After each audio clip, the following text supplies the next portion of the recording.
I'm Paul Sullivan, Chairman of the Shrewsbury Township Board of Supervisors.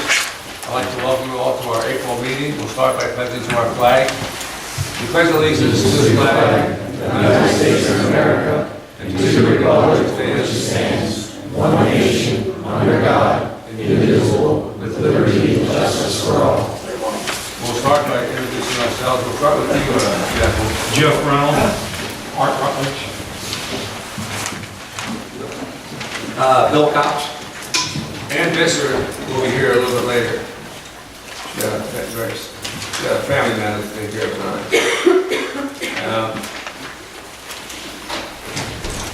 I have these meetings are video and they're put on our website for the public to see. You can record this meeting. Jeff will let us know now that you're recording it. I think that's all the messages I have. Again, welcome to our meeting. First item is approval of the minutes from our last meeting, our March 2nd meeting.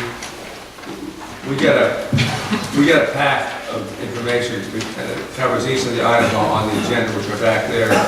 So we've already looked at the minutes and we're ready to act on it. I'll entertain a motion to approve the minutes of the March 2nd meeting. I'll make that motion. Second. I have discussion. I have one thing very quickly.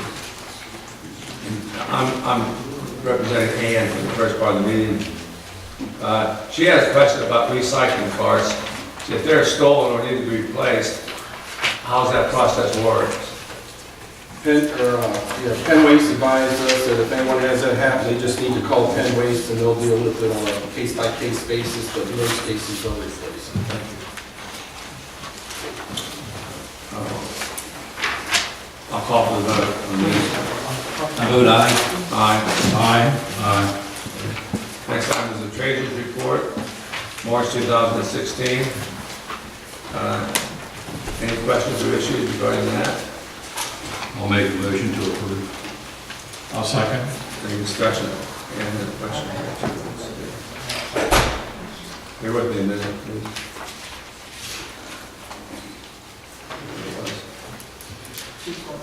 Okay, I'll call for the vote. Vote aye. Aye. Aye. Aye. We have also a copy of budget versus actual report. And Ann had a question about the recycling grants. It takes us several years for the state to provide recycling grants. So one we're getting now is for 2013. 2013 is when we just received it. But we've applied or whatever for the 14 and we will be for 15. Thank you very much. Okay.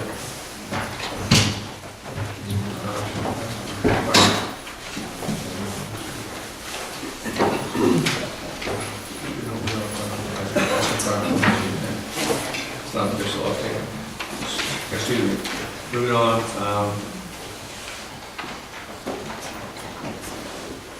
The next item is your County Planning Commission will present a regional stormwater consortium report. And Terry Ruby, a senior planner with your County Planning Commission, is here, and we welcome her to present this information to us. Good evening, and thank you for having me come this evening. What I want to do tonight is go over some, give a short presentation on water issues that are facing York County. This is what I'll be covering tonight. What we know, what we've done so far, what we still need to do, why it's important, and how we're going to get there. There are four main watersheds in York County. It's the Crates Muddy Creek, the Cadorus Creek, the Conewago Creek, and the Yellow Breeches Creek. Within those watersheds, you can see there are a number of other watersheds. We have multiple municipalities within each watershed, and the watershed boundaries don't recognize the municipal lines. So stormwater becomes an issue for every municipality in York County, not just the one you're in right now. The gunpowder watershed is shown down at the very bottom of the map, but that flows into Maryland, into the Potomac watershed, but it still eventually goes into the Chesapeake Bay. The red lines on here are impaired streams in the county.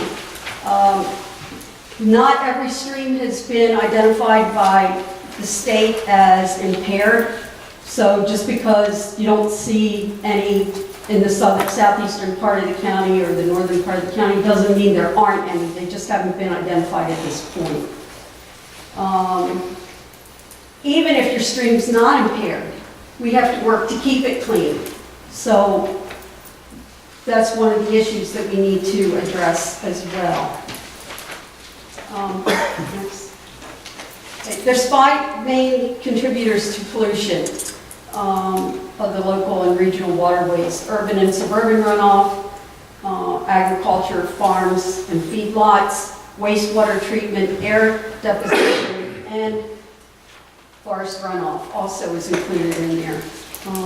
Of these 5, except for forest runoff, they all have their own mandates and rules regarding cleaning up the water. So it's important to collaborate across and within each sector. The federal government passed laws to clean up the waterways. Those laws have trickled down to the state, and the state has further passed those down onto the county. And in Pennsylvania, because we're a commonwealth, those responsibilities have come down to the municipal level, to the townships and the boroughs. And there's 72 municipalities in York County. If we work together, we can do more. This is a map of the Chesapeake Bay watershed and the Susquehanna watershed. Of course, the Susquehanna flows into the Chesapeake Bay. So everything that we do here in York County has an impact on the bay. And the Chesapeake Bay watershed includes parts of 6 states: New York, Pennsylvania, Delaware, Maryland, Virginia, and the District of Columbia.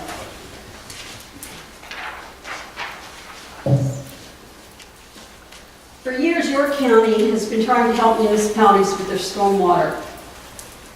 One plan led to another, with the key recommendation of collaboration in all of them. The Chesapeake Bay pollutant reduction plan is a requirement of an MS4 permit. 34 municipalities in the county have MS4 permits. All municipalities were invited to participate in the development of one plan to achieve compliance with the permit and clean up waters countywide. Even though you're not an MS4 municipality, Shrewsbury Township was part of that. Next. In the end, we had 44 municipalities that signed an agreement that created the York County Stormwater Consortium to implement the regional Chesapeake Bay pollutant reduction plan. The first real step towards implementing projects on a regional scale, not an individual basis. 33 of those municipalities and the county have an MS4 permit. 4 municipalities have a waiver, and 6 are not MS4 municipalities based on the 2000 census. The municipalities that are yellow, that don't have shading of any kind, are the ones that are not required to have an MS4 permit at this time. That may change with when the new permitting cycle comes around. Participating municipalities in the consortium are contributing almost $200,000 a year collectively to improve local water quality. There are multiple benefits for the municipalities, including cleaner water, less expensive projects, collaboration, and permit compliance. The water quality benefits being accrued together mean that each municipality would have to pay less to have the projects completed. The benefit for non-MS4 municipalities is helping to prevent more regulations from being imposed in York County. But there are impaired streams outside of those participating municipalities, which got them thinking about the future. The consortium has completed 3 projects to date and has about 12 projects underway. Current regional efforts are important for improving water quality, but they are the tip of the iceberg. The true costs to comply with the growing regulations are much greater and will require collaborative efforts in the long term. It was out of the Chesapeake Bay Pollutant Reduction Plan effort that the Municipal Administrators Association made a recommendation to the county commissioners that a study be undertaken to determine whether stormwater authority would be feasible in York County.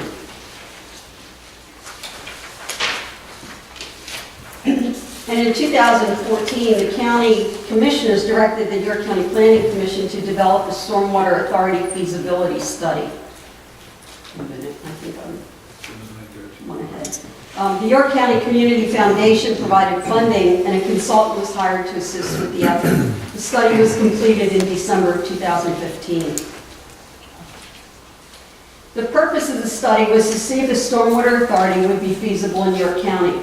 And if it was, what would the scope and scale of an authority look like? How would it be funded?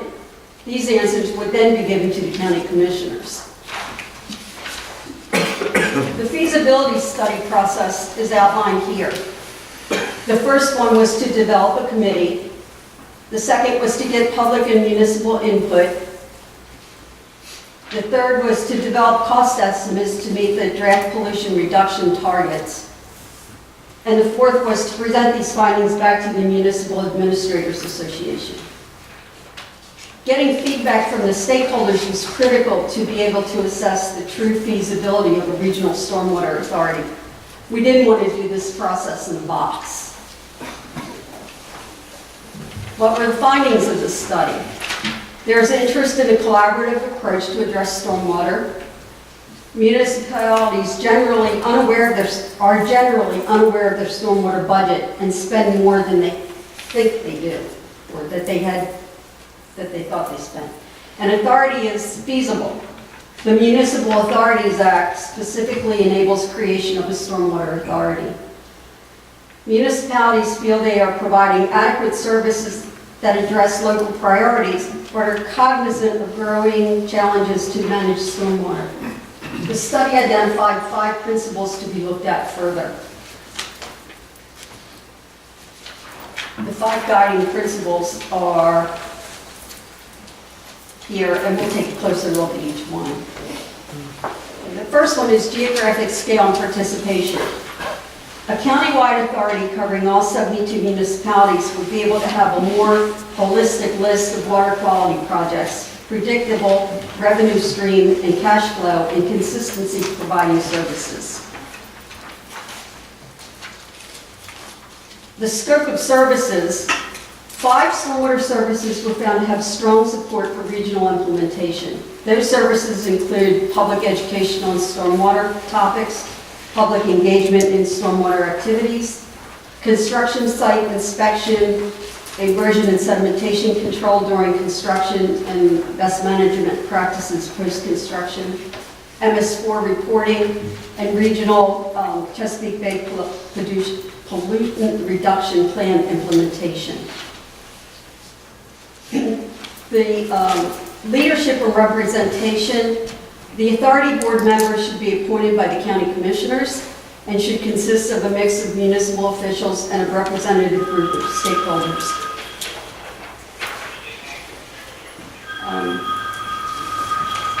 Staffing and workforce, the regional authority would start out small and increase services over the beginning years.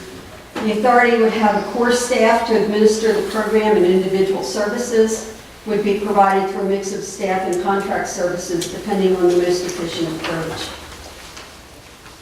Funding. Those participating in the feasibility study prefer that the revenue be collected by a regional authority. This fee should be based on impervious surface area. Some of the revenue should be provided back to municipalities for local services.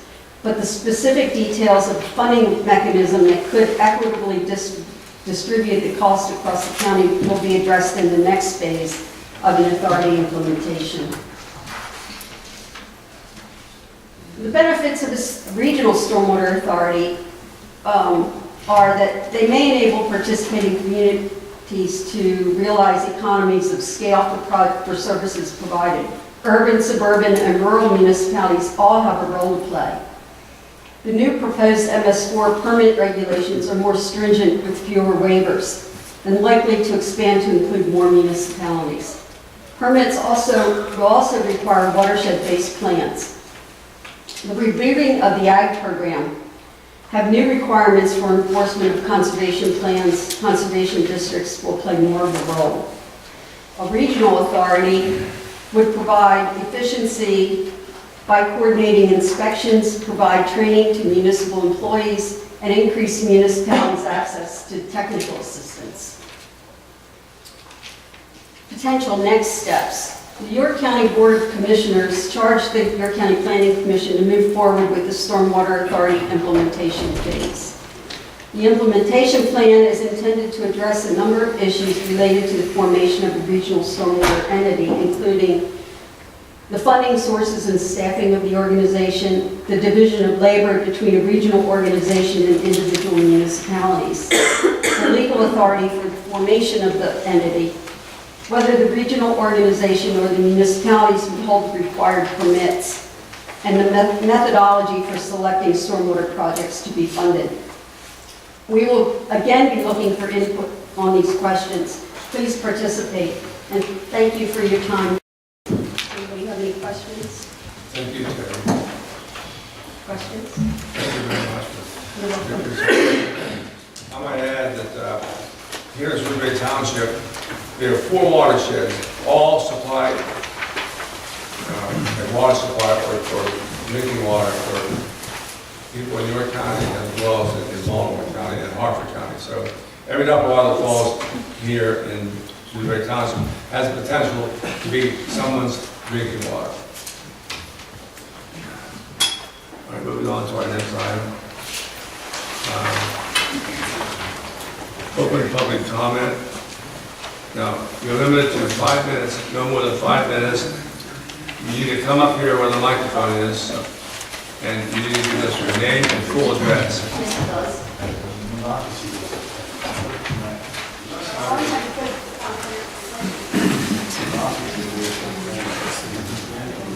John Faulkner, 14114 Am Road, Shrewsbury Township. Later on the agenda, there is a topic concerning confined feedlots, known as CAFOs. I think it's under old business. Yes. Is that right? Concentrated animal feeding lots.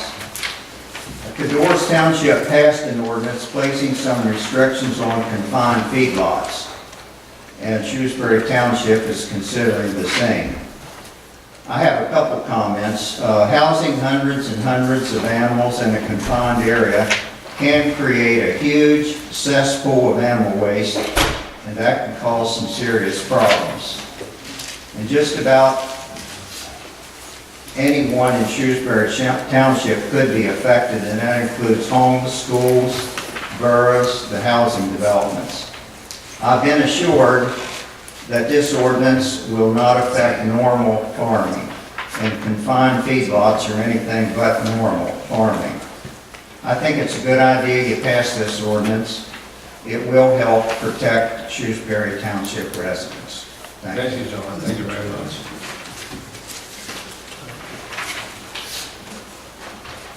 Good evening. My name's Bonnie Raindrop. I live at 15442 Magnolia Drive, and I'm part of the Forest Lakes community. I'd like to speak on behalf of our residents, many of whom are here, concerning the proposed zoning amendments.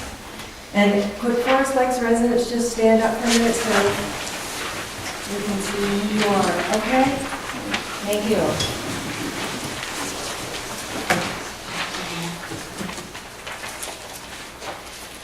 As I said, I represent 72 homes surrounding 2 recreational lakes.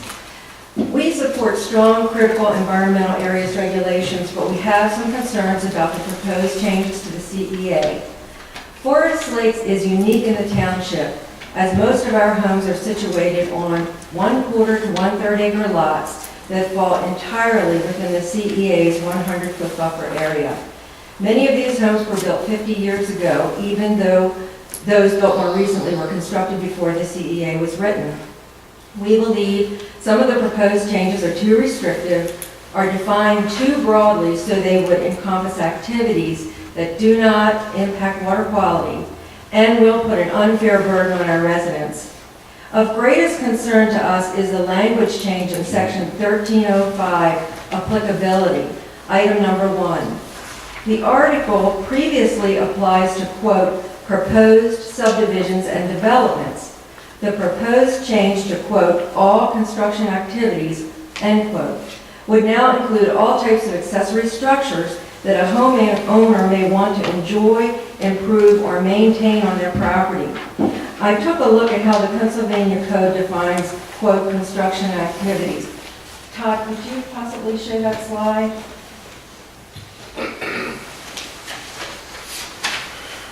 The PA Code defines it as an activity which attaches or affixes tangible personal property to real estate so as to become a permanent part thereof.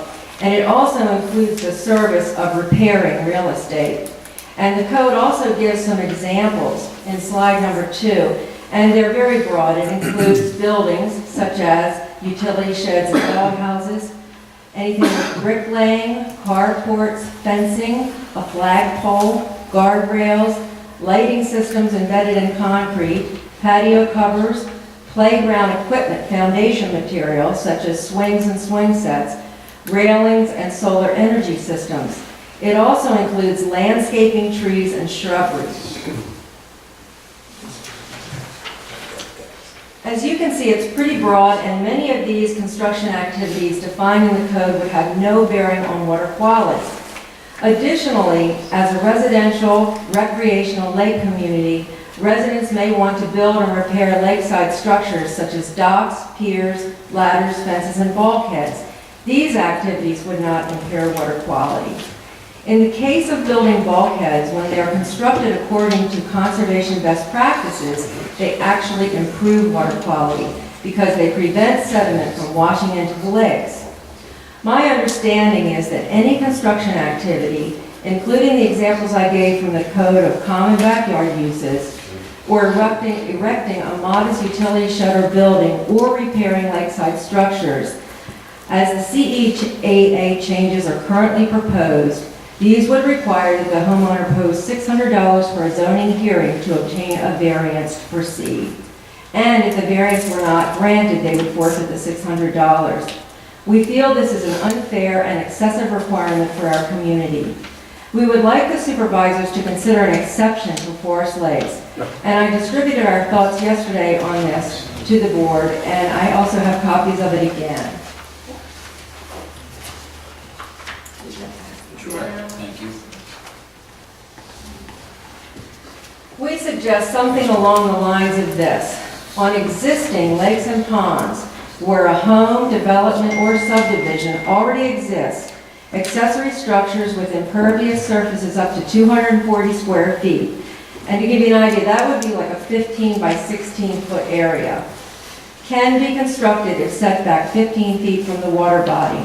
In addition, conservation best management practices may be included on any lot, subject to approval of Shrewsbury Board of Supervisors. Examples of accessory structures can include, but would not be limited to patios, utility sheds, garages, pavilions, carports, swing sets, barbecues, dog houses, flagpoles, bird feeders, etc. Piers, docks, bulkheads, and any water-related structure that extends over the lake or pond would not be included in the 240 square foot area. Portions of piers, docks, and water-related structures which do extend over land would be subject to the 240 square foot area. I use the 240 square foot measure because it's reasonable for common use. I also have a map of our association a portion of our association, this here. I wanted to illustrate why a setback of no more than 15 feet from the water would severely limit our backyard use for many of our home sites. And this is just a small part of our community, but we have homes that have as little as 9 feet distance from the water, and many others that are less than 30 feet. For example, Lot 3, which is the first one, has a house located 24 feet from the water. Lot 6 has a house 30 feet from the water. Lot 7 has a house just 9 feet from the water. And Lot 10's house is 27 feet from the water. My own home is situated just 18 feet from the water. Please consider that a 15-foot setback for common backyard uses, including utility sheds, would be reasonable because they cannot be placed in front yards and retain any home value. We also have some photos to give you a better idea of what this looks like. Can you show those, please, Todd? So here's one of the homes that are on the upper lake. It's a very short amount of area. And if you could just flip through this real quick, that would be great. That's one of the homes that was about, I think, 20 feet back. This home has a lot more land, but you can see it also has a slope up from the water. And many of our residences do, which would bring me to another point that we're concerned about. This issue concerning slope and setback measurement. Most home lots do have a slope up from the water, and Todd informed me that any slope would also extend the area of the CEA buffer by 4 feet for every 1 degree of slope. This interpretation would extend the CEA into properties across Lakeside Drive on the opposite side of the road from lakefront properties. I question whether this should apply to setbacks on existing residential properties. This would seem more applicable to protecting stream buffer in new developments rather than our situation. Our rationale for requesting that our community be granted an exception is based on several factors. One, our community was conceived and built for recreational residential use of our lakefront properties, and to limit that use now with too strict regulation is unfair. Two, we have no more lots available for new home construction, so the township would be protected from further development.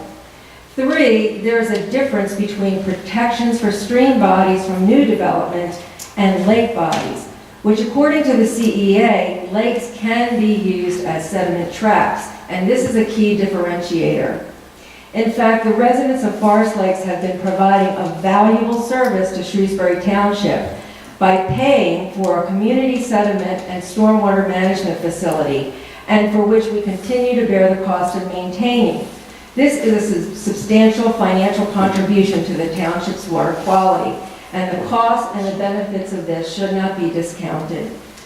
For example, 20 years ago, after the lakes were created, our lakes absorbed such large amounts of agricultural and development runoff that our upper lake was so filled with sediment that it needed to be dredged. The community paid over $80,000 for this in the 1980s.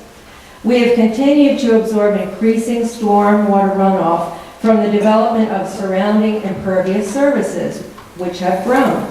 This was a major factor in the DEP requiring Forest Lake community to plan, fund, design, permit, manage, and construct 2 new dam spillways to accommodate the excessive stormwater runoff. This capital improvement project was immense for any community to shoulder, and Forest Lakes has been absorbed in this effort for 5 years. Spillway construction was completed in September of 2015. However, Forest Lakes residents will continue paying for the new spillways until September of 2019 at a total cost of $800,000. That's our community residents paying this through this assessment. These assessments we've had to saddle everyone with. We believe we are paying more than our fair share to protect the waters of the township. We ask that the supervisors consider the unique contributions and needs of our community and help us reduce the financial burden of being overly regulated as you consider changes to the CEA. 2 more very quick points.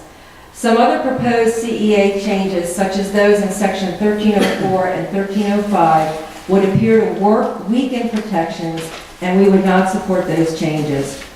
Regarding rezoning of properties between Campbell Road and Strawberry Road from rural residential receiving to suburban residential receiving, we would ask that the supervisors vote no on this change. Our rationale is that this would allow for higher density housing to be built, which would stress the township's limited infrastructure and create problems with road congestion along Susquehanna Trail and Lindy Hole Road, with added travel to 83 and shopping areas. Also, why make a zoning change to these properties now to open this area to high-density housing when we can't provide enough sewer credits to the existing residential zone property? This seems unnecessary and would only seem to serve as a lever to drive other decisions. Myself or our board members would be glad to answer any questions or discuss these matters further. Thank you for your time and consideration. Thank you. I also have copies of my remarks. I know you guys are going to You got it. deliberate on this, so thanks. This is on our agenda under old business. Which is item number 11A.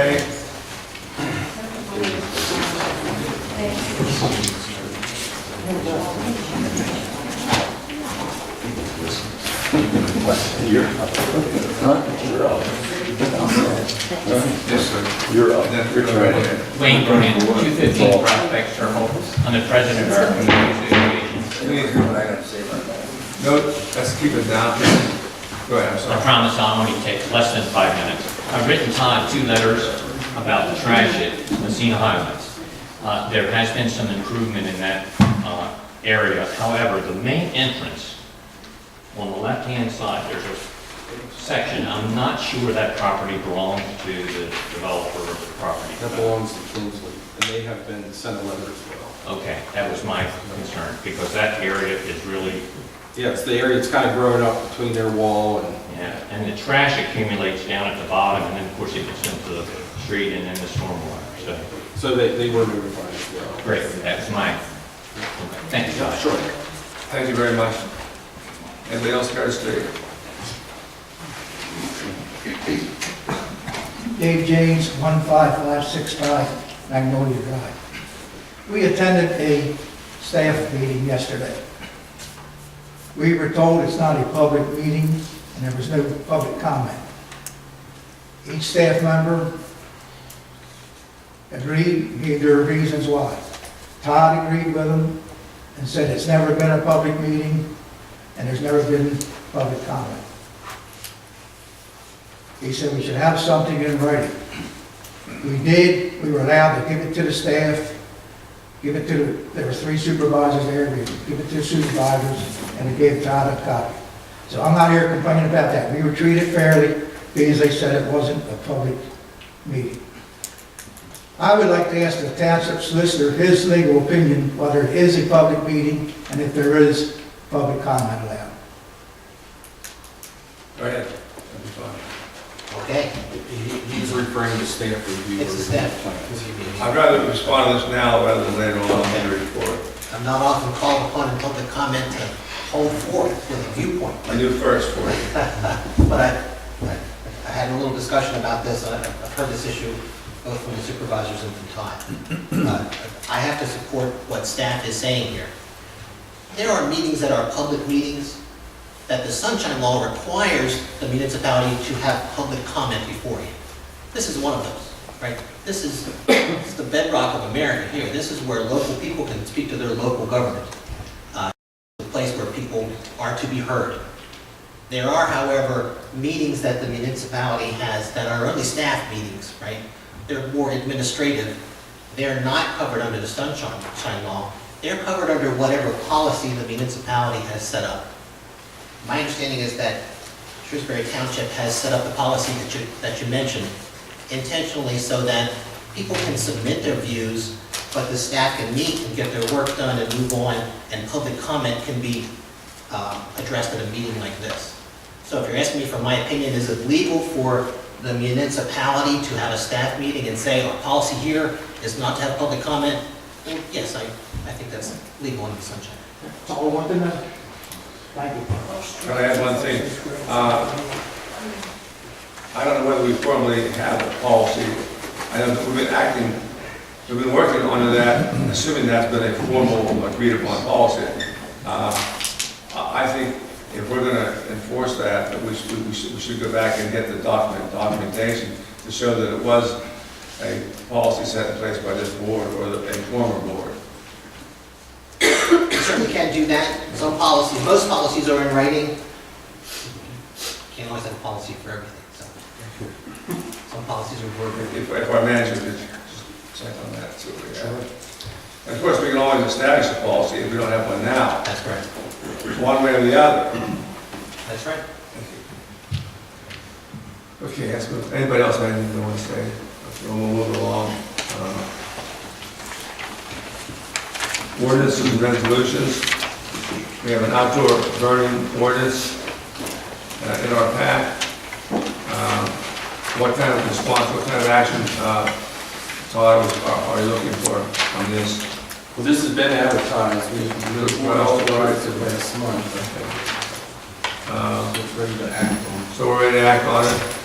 Ann Disler asked me to, she had a question about, you're gonna delete the telephone number for the York County Fire Control.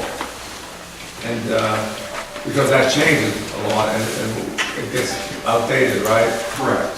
So how are people gonna know how to respond? That'll be on the form when they pick up their permit. Thank you. All right, then, we're ready to act on this, been advertised. We'll entertain a motion to enact this ordinance. I'll make a motion that we approve ordinance 2016-02 as advertised. I'll second that. Any discussion? Call for the vote. Vote aye. Aye. Aye. Aye. Next item under ordinances and resolutions, resolution number 2016-07, open burn ban.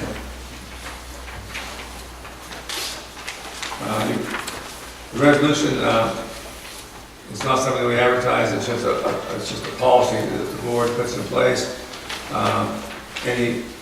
Any comments or discussion, or is there a motion to approve this? And then we'll have discussion. I'll make the motion we approve 2016-07. I'll second that. Any discussion? Can I explain for the sake Oh, please. of the public? We were requested back on March 28th by Shrewsbury Township Fire Chief if we would institute a fire ban because things were really dry and windy at the time. We were having a lot of brush fires and so forth. So, of course, we didn't meet until tonight. So when we have issues like that come up, we communicate through emails. I get at least 3 board members that come back and agree with it. We take that action, but then at the next meeting, we need to formally act on it. So that burn ban was implemented at 1 p.m. on March 28th, and it ran through just this past Monday, April 4th. So while they're officially approving it now, it's for a past action. So there is no burn ban in place currently. Thanks, Norm. Thank you very much. Next item under ordinances and resolutions is resolution number 2016-08, office policy for elected officials. Mr. Chairman, you need to vote on that. We haven't voted yet. Thank you. We have a motion and a second. I'll call for the vote. Vote aye. Aye. Aye.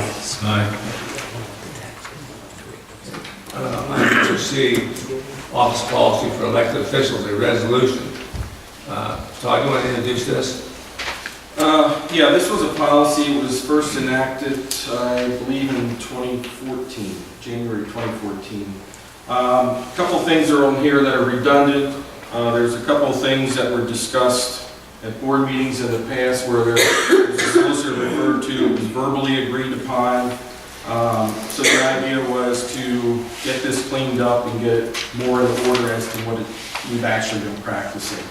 The one that would be deleted would be township employees as well as the public could not use the wireless internet, but that has never been in place, and we have the public that uses it, particularly on election days. So we're proposing to remove that. This also identifies the township manager as the right-to-know officer. Again, that's an appointment that the board makes every January at the reorganizational meeting, so this is a redundant appointment. So the idea is to remove that. The other one is the third one here, to expand upon, whereas it's already been in place where it talks about all requests for assistance from township employees must be routed through the township manager. And this just adds some clarification, talks about documents instead of just information, and it also goes on to say it doesn't preclude elected officials from making general inquiries to any township staff, just that individual board member cannot direct any individual employee. And the reason for that is if you're employee A and you have supervisor C coming to you and then supervisor E and supervisor D, all three telling you they want something different done that day, well, you can imagine that at your own workplace if you have 3, 4 different bosses. So it's just to clarify that. And then also, this was one that was, this last one, again, talks about any inquiries for information or direction for professional staff such as solicitor, engineers, zoning officers, and so forth, should be directed through the township manager. Again, there's 2 reasons that was discussed and implemented a couple of years ago. Was one, to control the expenses, because no poking fun here at the solicitor, but you know, every time you call an attorney, the meter's running. Same with the engineer, the zoning officer, because every time the zoning officer gets a call for Shrewsbury Township, the township gets billed for it. So it's for that reason.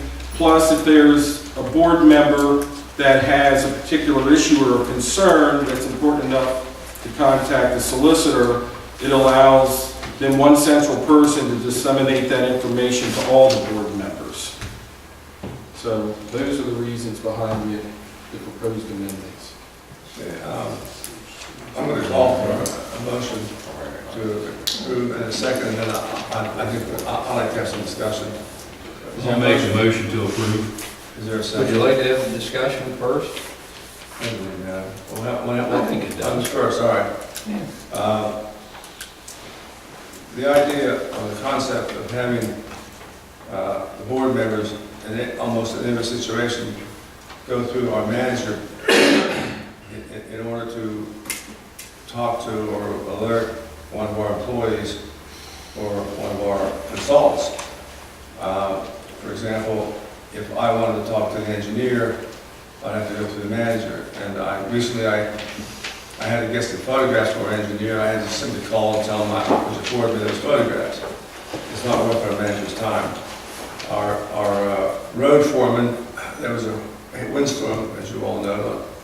We had windstorm by some day, but a tree blew down across the street. And so I got a call from a resident, and I directly called our road foreman immediately, and I didn't go through the manager. So unless there's a problem with those situations occurring, which aren't that often, I really don't think we need to have this kind of control. I do think, though, I agree with our manager, that the office staff is under his control, and any request for the use of office staff must go through our manager. I also agree that any request to talk to our solicitor must go through our manager. But in other situations, I don't think we should.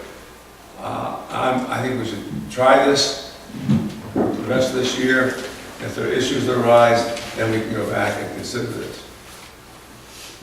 My personal opinion, I'd like to go through with the resolution because certain things you indicated here, Paul, I agree with. But there's been other situations beyond that. And that's why I say we got to enact this. I don't disagree with what you said, except I'd like to see how many situations arise where there's a problem created by one of us calling our road foreman. For example, when we have people call us when it snows, they call and say, when's my road going to be open? I prefer just to call the road foreman and find out real quickly and then call them back, rather than have to call the manager. And maybe the manager, office hours aren't in place. It's 9 o'clock in the evening. So there are some practical reasons why it's better to be able to call directly This ordinance wouldn't, or resolution wouldn't prevent that, though, because it says we're free to contact for information or updates. We're just not to direct the employees. So I think that covers what you're saying here. That says that where? This says that this does not preclude elected officials from making general inquiries to township employees, i.e. project or asking for information, etc. And there's some conditions that attached to that as well. Okay, I read that. Okay. Any other discussion? Ann had one point she wanted me to pass along. And that is the final item on the second page.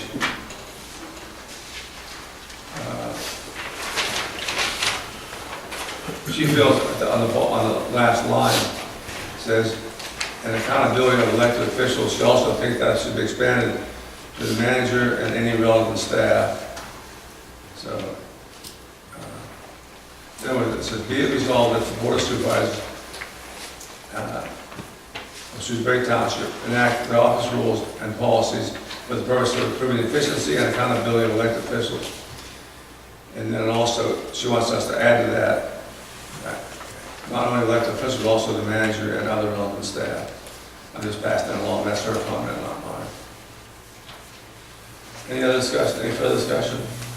We got a call from the vote. Need a second? No, we started at least. We had a motion and then we didn't get a second. Is there a second?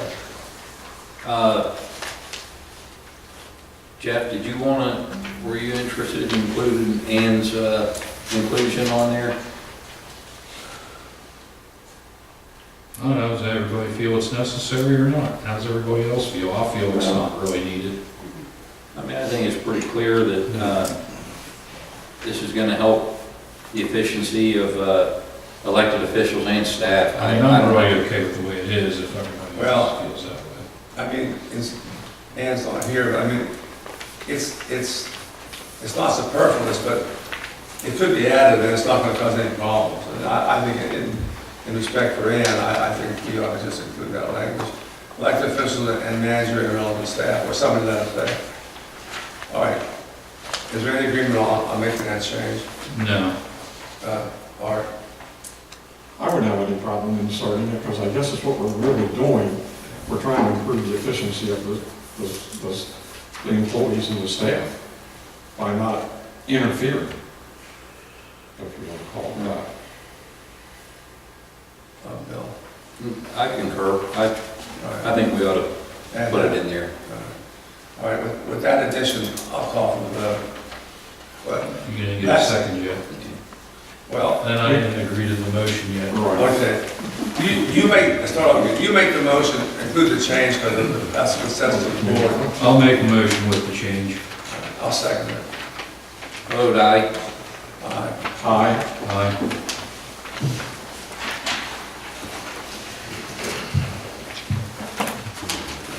Next item. Resolution number 216-09, meeting rules policy. You were talking to that in the packet.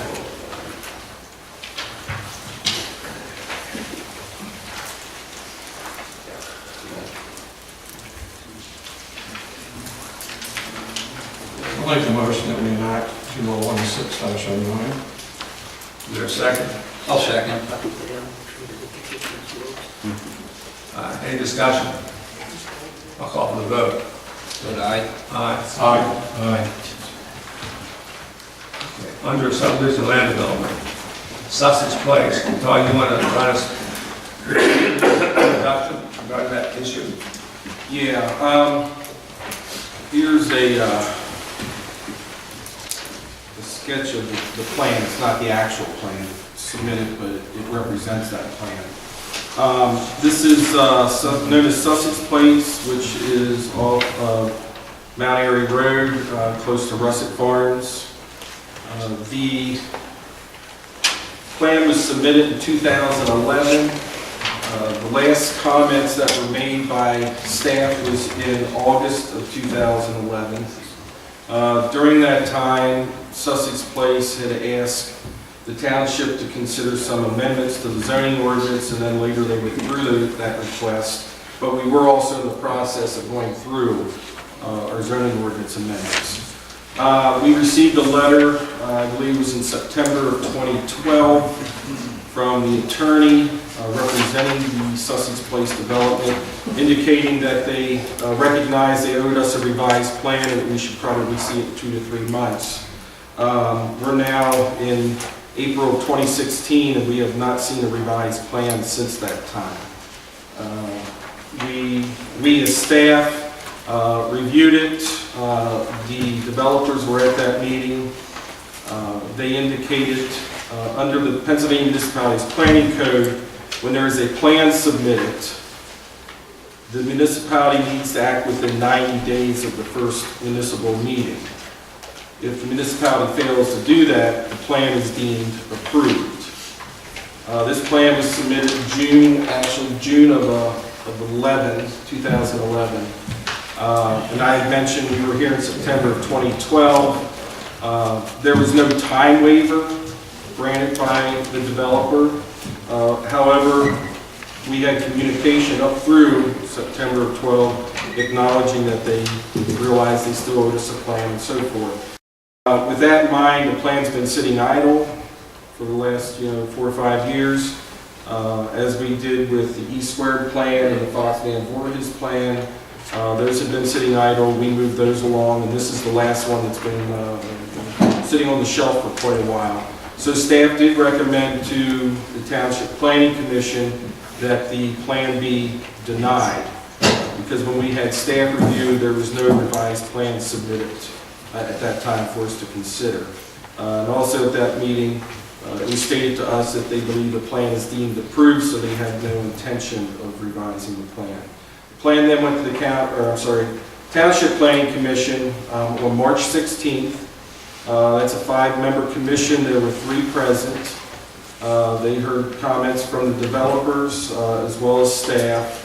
At the end of the meeting, Planning Commission cast a vote of 2 to 1, and their motion was to table the plan to allow the developer additional time to make changes and corrections to the plan. At that meeting, the developer made it clear that they have no intentions of making any changes to the plan. So it now has come before the board, so they have 2 recommendations that they can consider, or they can not do either of those recommendations and come up with their own action. That's up to them. The developers are here. I don't know if they wish to come forward and add any comment.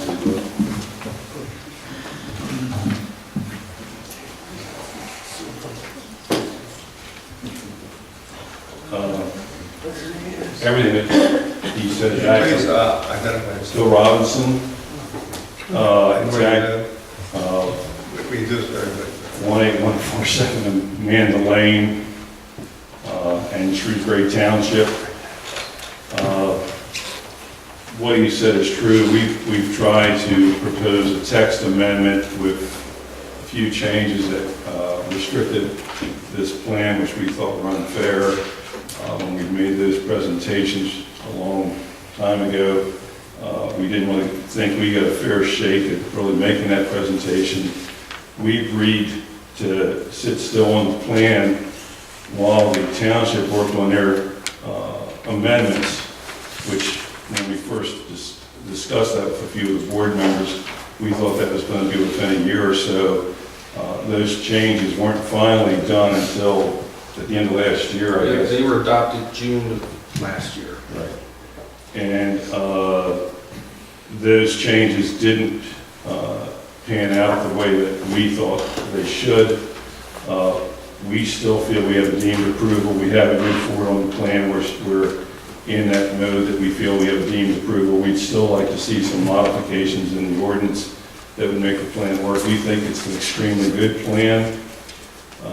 We disagree with a lot of the things that we've been told about the plan, but our position right now is we have a deemed approval, and that's where we are. Thank you. I want to ask our attorney a question. The board has the option to deny the plan formally tonight. Do you see any legal ramifications by our doing so? Legal ramifications? Yes, Certainly, certainly. If you deny the plan, then I've had a chance to look at some of this information, but this has been going on for a number of years. Yes. A number of attorneys have weighed in. Should you deny the plan, it sounds like it's the developer's expressed opinion that they can rely upon a deemed approval, Right. and then you'll be heading for some sort of contest in court. So that's your legal ramification. But your other choice is to table the plan, anticipating perhaps some future action by the developer, which doesn't seem to be likely. So, sounds like it's Hobson's choice. Right? Okay, we'll entertain a motion then, if the board seems headed in the direction of denying the plan. We can have a motion and a second, and any further discussion. May I ask the solicitor a question which may Certainly. be helpful for the board? If they consider the plan is deemed approved and the board were to table it, based on their beliefs, I would expect that the next plan that we see from them would be a final plan versus a preliminary. That's what I would anticipate. So if they submit a final plan, the township, I think, would take the position, well, we can't consider this because we haven't taken action on the preliminary plan. So I think either way, unless they come back with changes to the preliminary that's currently before us, I think unfortunately we will probably end up at the same place. If that confuses you more. That's what I think. Might point out, this is about 8 acres there, 70 lots, actually 72 lots proposed, and the plan calls for a reduction in the buffer from 100 plus feet to 35 feet. And this is a tributary to Deer Creek, and there's a very strong spring on this property, which I think this board feels needs to be protected by current regulations. All right, well, is there a motion to deny the plan? I just have a question for Mr. Robinson. Phil, so you're done discussing this with the planning commission? I mean, do you want another shot at that, or do you want us to make a decision here tonight? I mean, because We'd like, you know, what we I'd want rather is... you work it out with them than make a decision tonight, is what I'm telling you. So that's, maybe you can read between the lines on my feelings on it. Yeah. I mean, you've got a lot of work in that plan. I mean, I'd rather see you get it worked out before. We want to work it out. We wanted to work it out, but for it to be worked out, we need to have our position on the CEA understood, and we don't think we've ever had a fair chance to really convey that to the planning board and to the board. And I think we've been trying to do that for years. And we strongly feel that our proposal is a far better job. You know, your buffer is plant trees, twigs on 2-foot trees on 15-foot centers, and that's it. We're proposing something that's already been approved by the Army Corps of Engineers, by DEP, and everyone else. We have our approvals, and it's far better than planting trees on 15-foot centers, but we get to use our land. And I know that right now, the piece of ground is 8 acres, but the original parcel, which is what the regulation is based on, was 37 acres. And it always has been 37 acres. So again, every time we've come in here, we just don't think we're getting a fair shot. And we don't know what to do. We really don't. We do want to work it out the planning board. I've been working with this board for 34 years. I really do want to work it Bill, out. can I make a suggestion? Why don't you just follow the regulations? I mean, instead of us having to adjust our regulations to suit your plan, why don't you just follow the regulations? Which are well conceived and have been debated and approved a long time ago. All right. Is there a motion to deny the plan or table it? I mean, I'm open for it. We need a motion. I'd make a motion, we table the plan.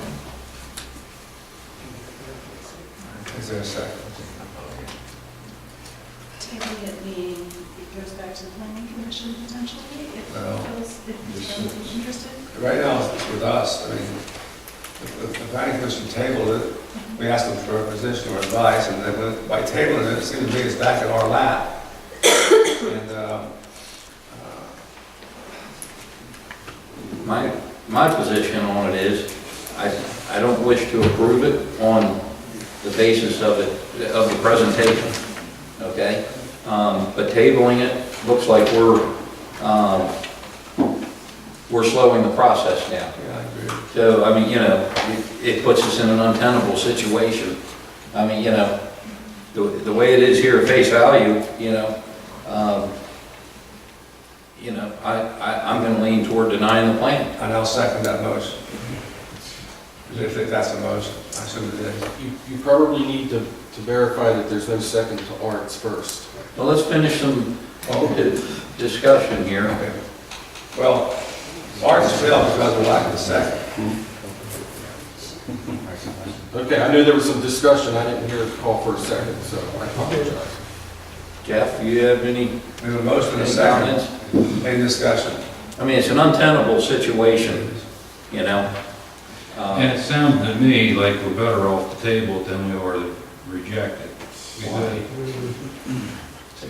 Why? I can answer that. I think we're at a stalemate between the developer Right. and the, you know, You might have a reason. I hate to see it get to this point, you know? Well, I agree. Nobody realizes it that way, did, but we didn't put ourselves in this position. We're faced with a situation that exists. So we have a motion and a second. Any further discussion? If Phil, not, could we ask you to go back to the planning commission one more time? I know, I hear the frustration, I clearly don't know all the history, I wasn't here for all of that. But I agree with Bill, I hate that you've invested so much effort and energy and I'm sure finances into this. And I'm sure you have to feel like you're beating your head against the wall, but I'd like to see. You guys don't want to go to court, we don't want to go to court. No. I mean, you know, we're down to, I mean, it's important details nonetheless, but, you know, do you want to give this another try before we put this to vote? I'd like to. Just go back to the when plan. you say give it another try, what specifically do you mean? Try to do what? We've got to work out the differences on what they want on their plan. This plan does not meet the township requirements. Yeah, I mean, Period. we want to support staff on their findings in the planning commission, okay? I understand all. That's what we do for everyone's protection. What our hope was to, all the time and effort we put into trying to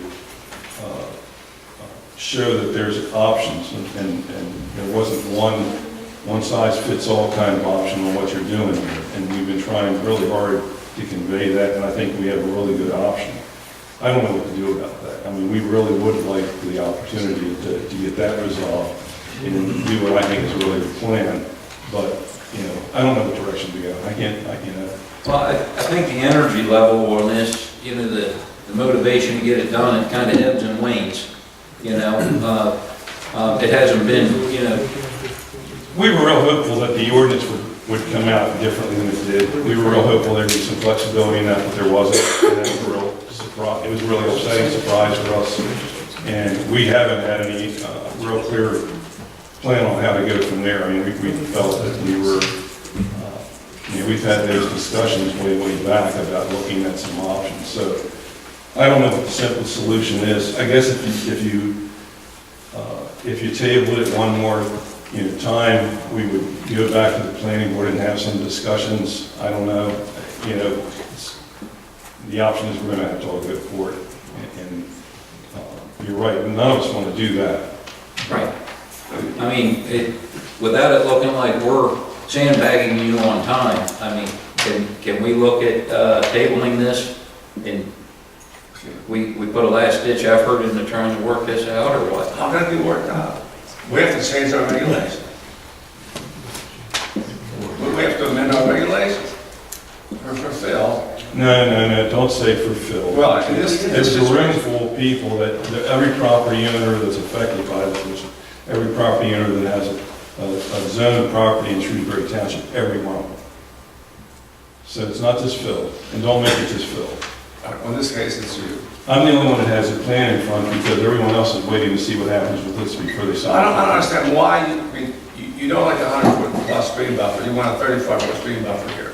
But the real fact is that the way the regulations are written, if you have land which is undevelopable, like a stream buffer or a right-of-way or a utility line, whatever, then you can't get density from that. In this case, instead of 72 lots like you want here, you would have a lot less than that because 37 you can't acres, count. Paul. I have 37 acres to get density from. 37 acres. Look at what this was before, at that time, it's 37 acres. I keep hearing it being 8, it's not, it's 37. But the plan is 8 acres. Your ordinance is based on parcel, and your definition of parcel is what was the property at that date in the ordinance, Paul. I'm not making these things up, it's your ordinance. We're gonna have to move on. I agree. There's a motion and a second, I'm gonna call for the vote. Where are we at on the motion here? The motion is to deny the plan. And we have a first, we have a motion and a second. And we need to call for the vote, we got a lot to do here tonight. I understand. Phil, do you think anything can get resolved in 30 days? No. Well, nothing, excuse me, all right? You're out of order. Yeah, you are. No. You don't think so? Okay. So the motion was to deny. I'll deny. You vote yea. I vote yea. Yeah. Agreed. I vote yea. I vote no. No. The motion passes. The motion to deny passes. Moving on. Fritz Auto Body, which is located up here on the trail. Todd, you want to introduce that to us, please? Yeah, we had, this was a preliminary final land development plan that came before the township. This is just right down here, the trail at the corner of Commerce and Susquehanna Trail. It's Fritz Auto Body, as some of you may be aware. They had a land development plan to put an addition onto their building. That plan was submitted May of 2013. This line that you see here, this is the township line. So this is Shrewsbury Township where the building's set, and then the vacant land here and the stormwater basins are in Springfield Township. So this plan needed to be approved by both municipalities. We have been working on this, as I said, since May of 13. The only outstanding item for Shrewsbury Township was that they had to post bond in the amount of $160,000. That was the only item we were still waiting for. However, Springfield Township had a couple of issues that they had to get resolved regarding the stormwater. They took action earlier in the year, sent Mr. Pritt's certified letters and so forth, and gave him a deadline, and if they didn't act by that time, they were denying the plan. So actually, on March 14th, Springfield Township officially denied this plan. So we should follow suit to either table it or to deny it, and if we table, it'll sit there forever because Springfield's already denied it, so. We just normally close this Is there a out. motion? I'll make a motion to deny it then. Second. Any discussion? Call for the vote. Vote aye. Aye. Sorry. Aye. Aye. Next item under subdivision and land development, the Messina Highlands. Todd, you want to, this is this. Again, this is Messina Highlands, which is the new shopping center there across from the Walmart Shopping Center. Their project, get my notes here. Their project, as you know, is pretty much completed. It's just a matter of some of the public improvements that need to be completed. There's two items that they're requesting from the board this evening. The first one is their stormwater basin facilities are in this area here. The plan was calling for a fence around that area, the stormwater basin. They requested a waiver for that because it's rarely any water in there. There's never any standing water. If you recall Russet Farms, the south end, we had the conversion of a dry basin to a wet basin, which is basically a pond all the time.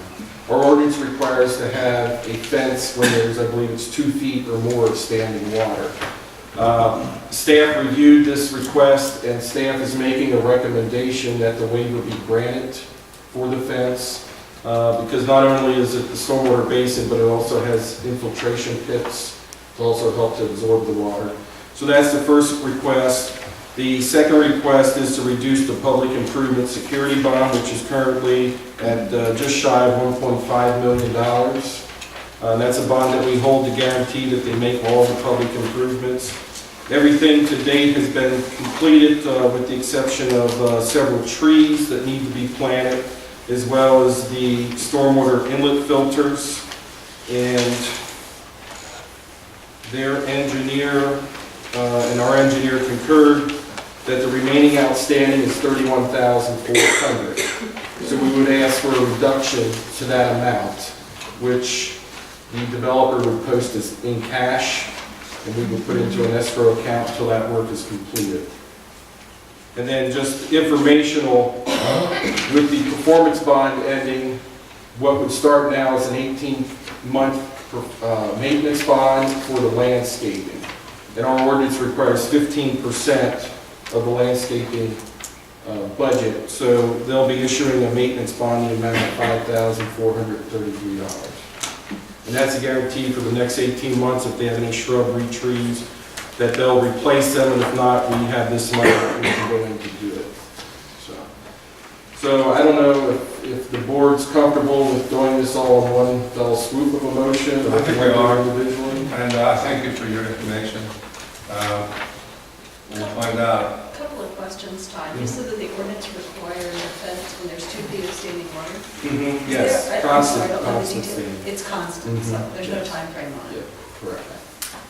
And I guess my only other thought, you said 18 months of a maintenance bond? Yeah, that's for the landscaping of it. Right.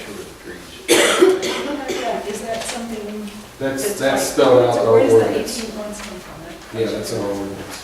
Because in light of some of the other issues we're having with dying trees, I was just wondering if we should extend that. First of all, we'd have to look at the MPC. I don't know if they dictate that time limit. That's what I'm wondering. And if it doesn't, we could then consider that. But I don't know if you're familiar with the MPC, if they have a I don't know if time they limit. do. I think they do.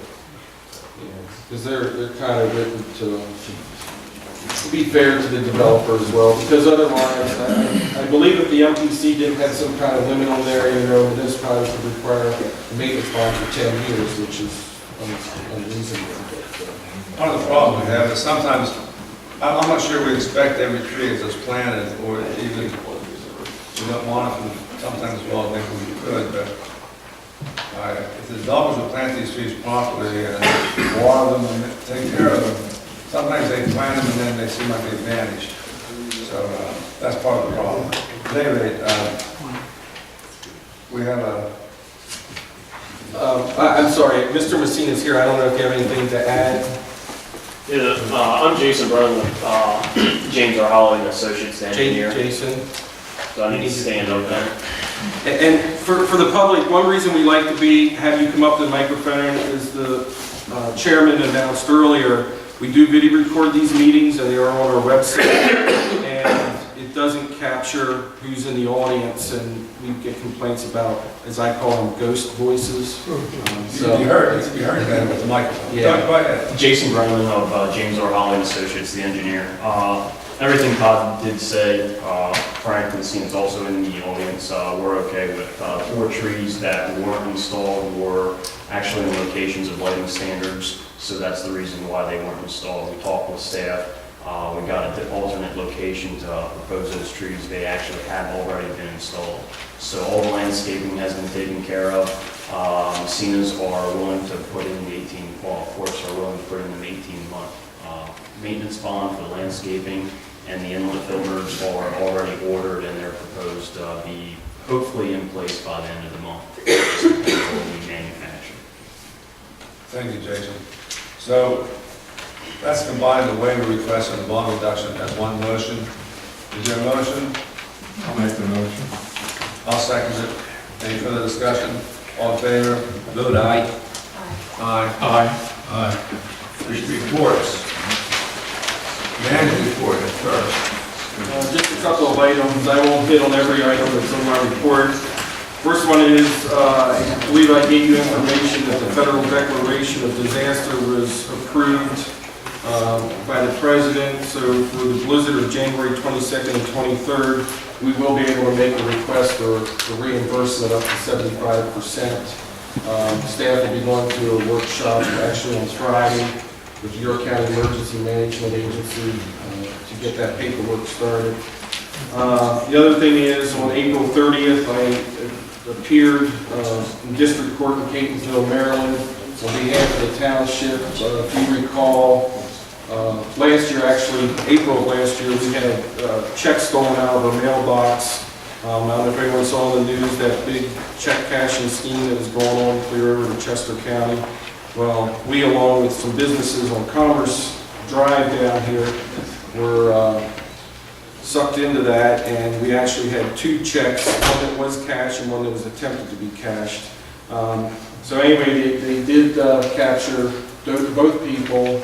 Both are actually in prison right now on other charges, and the defendant pled guilty, and she was given an additional 18 months of prison. So, and the other case, no, there's one other. There was a gentleman that cashed a check. The township did not lose any money. The bank reimbursed the township immediately. It was $800 and some. They printed checks on their homemade printer, and what this individual was stopped because the teller was smart enough to pick up that the word treasurer on the check was misspelled. So that prompted them to take a look at the signature cards and see the signatures didn't quite match up, so that teller did a great job. So anyway, one of the two are down as far as the cases. The other thing is, I gave the board members a copy of the letter regarding per capita tax. The way that works right now is the school for our township is considered the enumerator, and they forward that information on to York County. And York County maintains the database, and they print all the bills for us. York County doesn't issue a per capita tax bill, so they're going to be getting out of that business in the next year or two. So they put all municipalities on notice they have a per capita tax, to give us some time to think about if we're going to continue with the tax, if we're going to do our own enumeration and bill printing and so forth. So that's just informational at this point in time for us to think about coming up here at budget time. And the last thing that I have is regarding the sites and sewer liens. As you know, you have 4 properties that are liened. One is it's actually 3, one is a duplex. The James Martin property, which is 3027 Shady Court down in Seitzlin, that property has been sold. The bank did pay off the lien. The lien amount was $18,962. With legal fees, loan interest, and penalty interest of $5,098, they paid the township $24,060. And the property has been sold, and there has been a demolition permit issued to take the house down, which has no bearings on us because we were paid for the sewer work. Any questions of me? That concludes your report. Any questions of the board in addition to what the audience indicated to us? The next report is from our attorney, our solicitor, Attorney Bob. Good evening.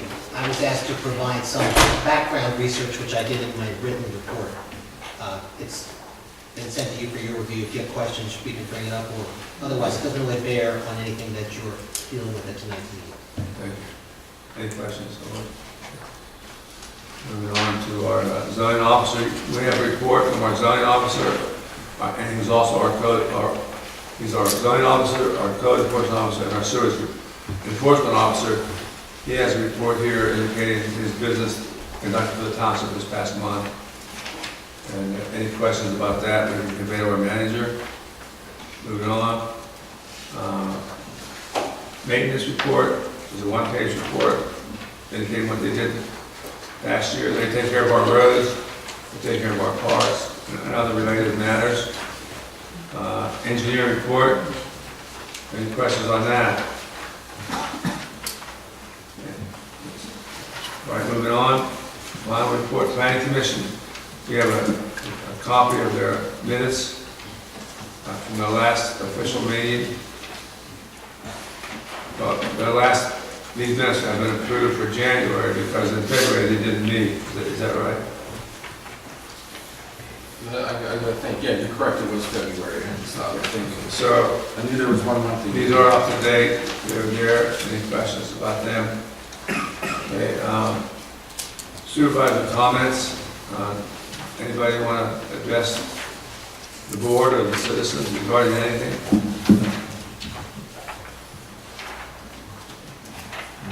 All right, we're moving on. Old business. Zoning ordinance amendments. Let me just introduce it a little bit, then Todd, you can augment what I say. There were two property owners or lot owners in Forest Lakes who were charged with a violation to clean up 2 walls. And that matter has been resolved after about a year. They now have been cleared to get zoning permits or whatever other permits they need. Zoning permits.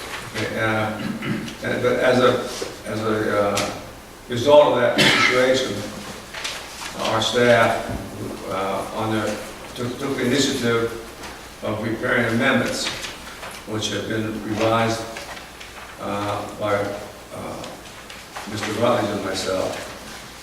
And we now have a copy of a revised,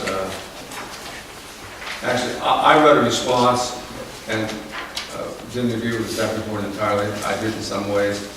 But as a result of 2 conflicting reports, Art and I sat down and have a 3rd revision, which you have in your pack. And this also relates to what Forest Lakes representative said earlier. It's all involved in this one issue. So we spent a lot of time on this last month, and I didn't handle it very well. It was a long, overblown discussion. So let me try again. I'd like to just take the revised draft and see if there's general agreement. And then we have to work in here the Forest Lakes concerns, Forest Lakes subdivision concerns, and see what we want to do with it. So I'll start the ball rolling by intent, section 32 intent. We talk about construction activity is used in a couple areas here. In other words, construction activity needs to be defined, and Forest Lakes people gave us a good definition we need to consider. That's one thing, we just can't leave it undefined. We have a section of zoning ordinance definitions, and if this is the language you want to use, it's got to be defined. Construction activities have to be defined, and I think that was a good definition. Could you recap, please? Yeah, can you put that back up, please? Ann wasn't here. Apologies for my needing to be elsewhere at the same time.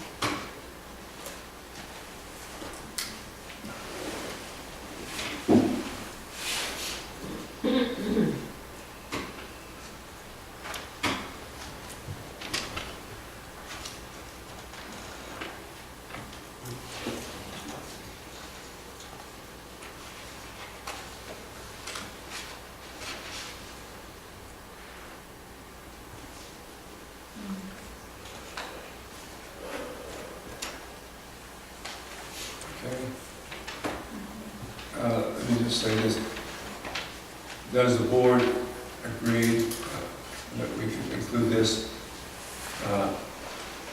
under the definition section of the ordinance, of the zoning ordinance, as part of this amendment? Good.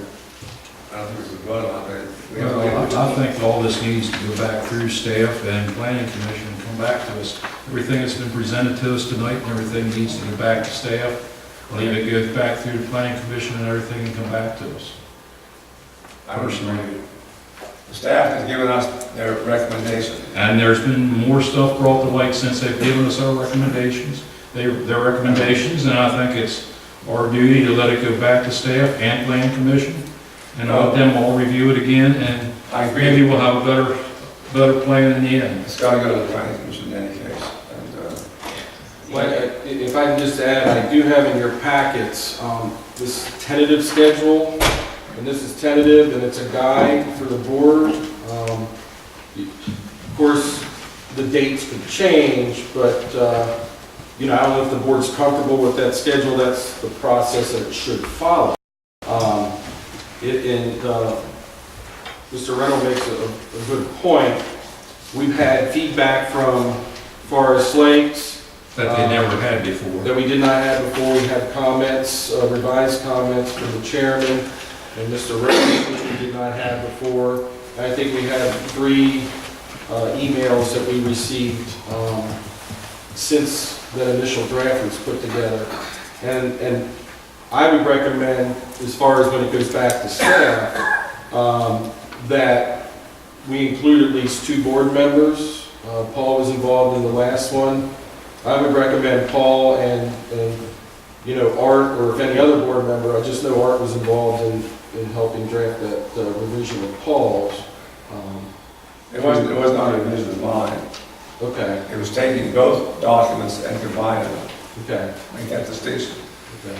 Now, it was my impression, my strong impression at the staff meeting yesterday, that they said, we've given it to you, and they indicated that they didn't necessarily want to get it back. Or you were there.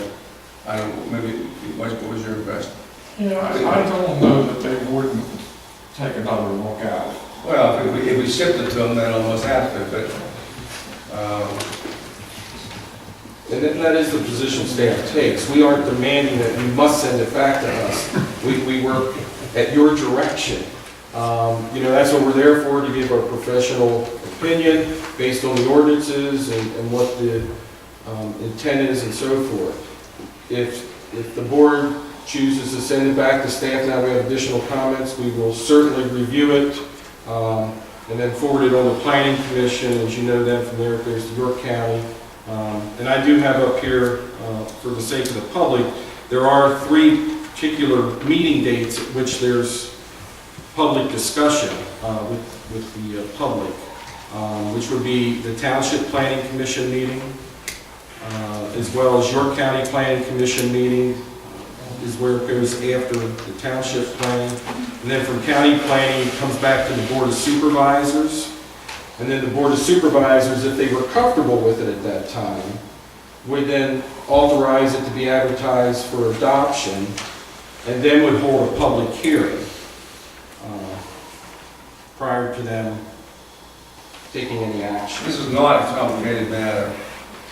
These 2 pages are actually a page and a little over a page, are very, very down to earth, straightforward, and understandable, and defensible. Why, Do we have some order back there, please? I understand what you're saying as far as whether it's complicated or not. It still has to go to township planning, still has to go to your county planning, it still has to come back to the board, and still has to be a public It hearing. does. But like I said, and you went to staff meeting as part of the staff, when it was brought up, the grant commission, no, we're done with it, basically. That's what it said. I don't recall them. Well, I do. I think what they said was it was not on their agenda for the meeting that we were at. Maybe it wasn't on their agenda, period. All right, well, anyway, if you want to prolong this and go on and on and on, I mean, government doesn't work as smoothly as it should, and this is an example of that. So the board has to decide. Jeff, is your thought a motion? I'll make a motion to that effect. To send what now? Let's send this back all through, some of the information received tonight from the general public and everything, and some of the letters that Todd's received and everything. We'll send this back to the staff, back through the staff, and bring it back through the planning commission through the regular steps now from here, you know. Well, maybe say one thing, we can send it back to the staff. Right now, it's in our hands.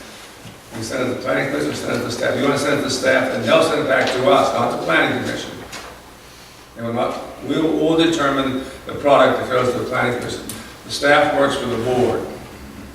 And they can give us recommendations if that's what you want. But we'll send it to the planning commission after we're satisfied with it. Okay, so there's a Why motion. can't it go from the staff right to the planning commission? The staff works for the board. I'm aware of that, Okay. but I don't see anything, We're giving it to you, go ahead.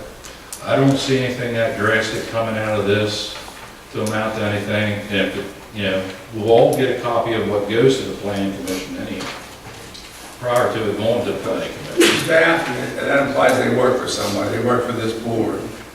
And so we're saying, please give us your thoughts on this new draft. Okay. And on what course they can, and get back to us. Right, okay, And then we'll send it to we'll do that. Okay. And then from there, we won't discuss, we don't even need to really discuss it at the meeting, as long as we can just email between us that we're okay with it. Then we'll just send it to the planning commission and move on. Whatever it means, but when the board is satisfied with it, either by email or by having it Right. part of the meeting, then we'll send it to the planning commission. Okay.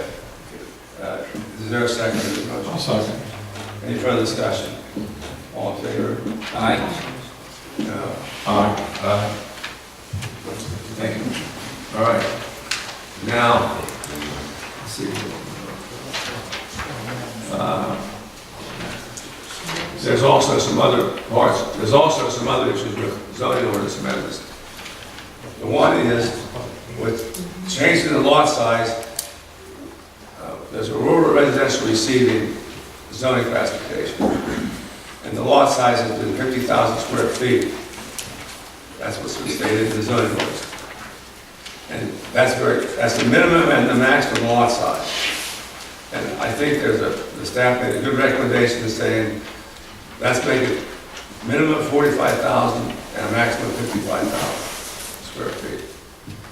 And is there a motion to support that change? I'll make the motion. Support that change in lot size. Usually, right the way it is now, the zoning ordinance, it's 50,000 square feet, minimum and maximum. And that's very static and very, there's no flexibility there. So the staff recommended we change it to a minimum of 45 and up to 55,000 square feet per lot for single detached family lot. So there's no flexibility. It's still maintaining an average of net of 50,000. Yeah, but there's more flexibility. They're not exactly 50,000, right, more or less. That's right, Bill. So, We need to be careful, we're not making a motion to approve this, we're making a motion. To accept the staff. We're accepting what the staff is. Right. that's what it's doing. So, with that in mind, is there, and then Are we just gonna advise it go on, or do we need a motion here? Well, as long as we don't want anything changed, I don't think there's a need to really do anything. I think we could just take a consensus of the board. well, we have to send, we wait to send it to the planning commission after the staff decides on the buffer. If I could just add maybe, we're doing the CEA, you guys are going to be communicating by email. Could you do the same thing with that all at the same time, so that it's one package? I'm a little concerned if we're making first and second motions, because there was a lot of misinformation floating around about the rezoning. So I hand-delivered letters to all the properties that would be affected by the rezoning. And I assured them that the board was taking no up or down votes tonight, because that's not customary to do when it hasn't gone before the planning commission or anything else. So I just wanted to get a consensus and say, yeah, we generally support this. It seems that the board has agreed with that change, but we'll hold off on making any formal motion or vote until all three aspects of the zoning amendments And I think we should put on the agenda next month, on old business. Discuss all three components. But we're gonna discuss the rezoning here tonight though too. Get some feedback from the citizens who come for that purpose. So we're gonna make no decision on anything until next month when the staff will get back to us and we'll be able to put all three items together. Okay, is that all right? Is that agreeable to everybody? Hold on. Yeah, because we really can't approve anything until we get through this whole process. Just so, I'm saying that so people out there understand that we're really early in the cycle of this whole process. We're in the introductory phase of this whole process. And our time to make a decision is after the last public hearing. Yeah, finally, but, so we're gonna, there's three aspects to the zoning amendments, and we're gonna put on the agenda next month. The staff will have reported back to us, and we'll see here shortly how the zoning amendment's gonna go regarding zoning 162 acres of property off of Campbell and Strawberry Road. And,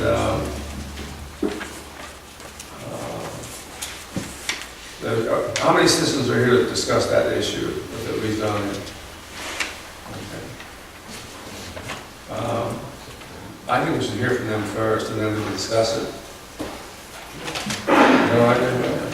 Okay. Yeah, come on up one at a time and speak to the board as to how you feel about the rezoning of 162 acres from rural residential receiving to suburban residential receiving.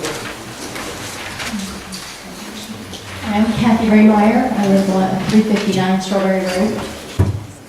Suburban Ranch is one of the properties. We are currently the suburban or rural property being affected by this. And my question, I must have a question for you. I'm new in Pennsylvania, so this is kind of new to me. But I'm wondering what data or what conditions are taken into consideration when doing this type of zoning change. My husband and I are for this change for our property. We're not planning to build anytime soon, but we would like to have the option to do that sort of, I don't know if you call it subdivision or what is it? It's a more intense development. You're allowed to have you're allowed to have apartments, townhouses, as well as duplexes and single-family detached. Okay, thank you. Okay, so, yeah, we were just kind of interested in what kind of information comes into effect when you make this kind of decision for a property. One thing, and I apologize, this map on the wall, it's kind of a little tough to see, it's really busy. But what you see is the light green is all zoned agricultural. And then you get in more to the residential, commercial, industrial here. Where we're talking about in particular is this little tan piece right here. That is currently zoned rural residential receiving district, which means you can build a home on that property now as exists. Depending on the acreage, you may have a couple of development rights that you could put a couple more homes on. However, you can make more intense development even as it stands today, but you would need to purchase development rights from one of these green parcels. Anyone that has a development right available, they could sell it to a property owner within this receiving district. And one of the reasons for receiving districts is the township's basic philosophy is that this is an agricultural community. And I'm going to just throw out there an arbitrary number, but if you have a 60-acre farm, you have 5 development rights.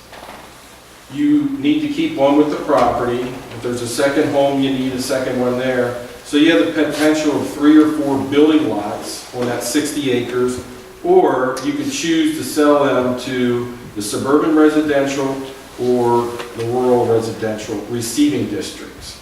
So let's say you have 60 acres, you have 5 development rights, you keep one for the property, leaves you with 4. If you sold those 4 to someone within a receiving district, there could be no development on those 60 acres again. It's done. And the max you could do would be those 4 lots. So the idea is to have these receiving districts to pull those development rights out of the agricultural district so that there's less development in the agricultural district.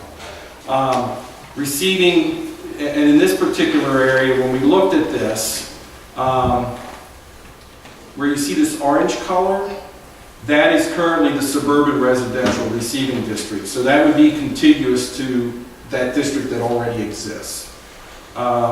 And then when you get up here, and I apologize, it's really kind of hard to see, but up here around Glen Rock is a little more of the agricultural, or I'm sorry, the rural residential receiving district.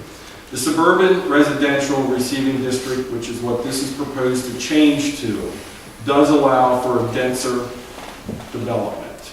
And looking at this, when staff looked at it and considered it, we took into account that there's already vacant land that's zoned suburban residential, so it's not like we would be spot zoning just one little area. It would be expansion of that area.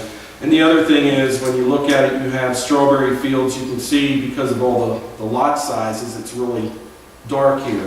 And that's because it's dense population there. So it's kind of tucked in between the borough, New Freedom Borough, and some denser development. So we think that this allows us to help preserve farmland and also keeps the development in an area that's already been developed, basically on the east and west sides, and is also zoned to have denser development on the north side. So it's not like we would propose something like that out here in the middle of the agricultural district. So the basic concept, as the chairman had mentioned, in the rural residential receiving as it is now, you can have some more dense development, but you have to purchase development rights. But the suburban residential allows even greater development density. Does that make sense? Okay. Thank you very much. And, Go ahead. can I ask one more question? please? Certainly. You have another couple of minutes. Oh, thank you.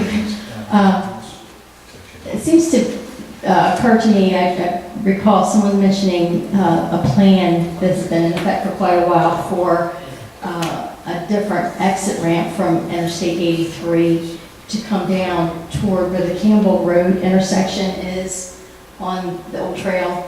I don't know if that's in planning stages or if that's just a rumor, but I was wondering if that was. That's not in the works at all. It's not. I We're thought going to maybe. upgrade exit 4 within the next several years, and that's where all the money's going. Okay, because I knew it would help address one of the issues that the Forest Lakes folks had talked about with the congestion at 83 and that sort of thing, so. Okay, that was it. I want to add too, thank you very much, too, that the board did not ask the staff to review this. The township got a letter which precipitated this from the property owner on down the road. And certainly the staff doesn't need our direction, but I wanted to make it clear how this evolved. If I can just clarify, we had a request from our zoning officer to look at Article 13, which is the CEA, Article 7, as you had mentioned, and rezoning of this area. And the board did, he was asking permission from the board, if you recall, and the board authorized staff to move forward.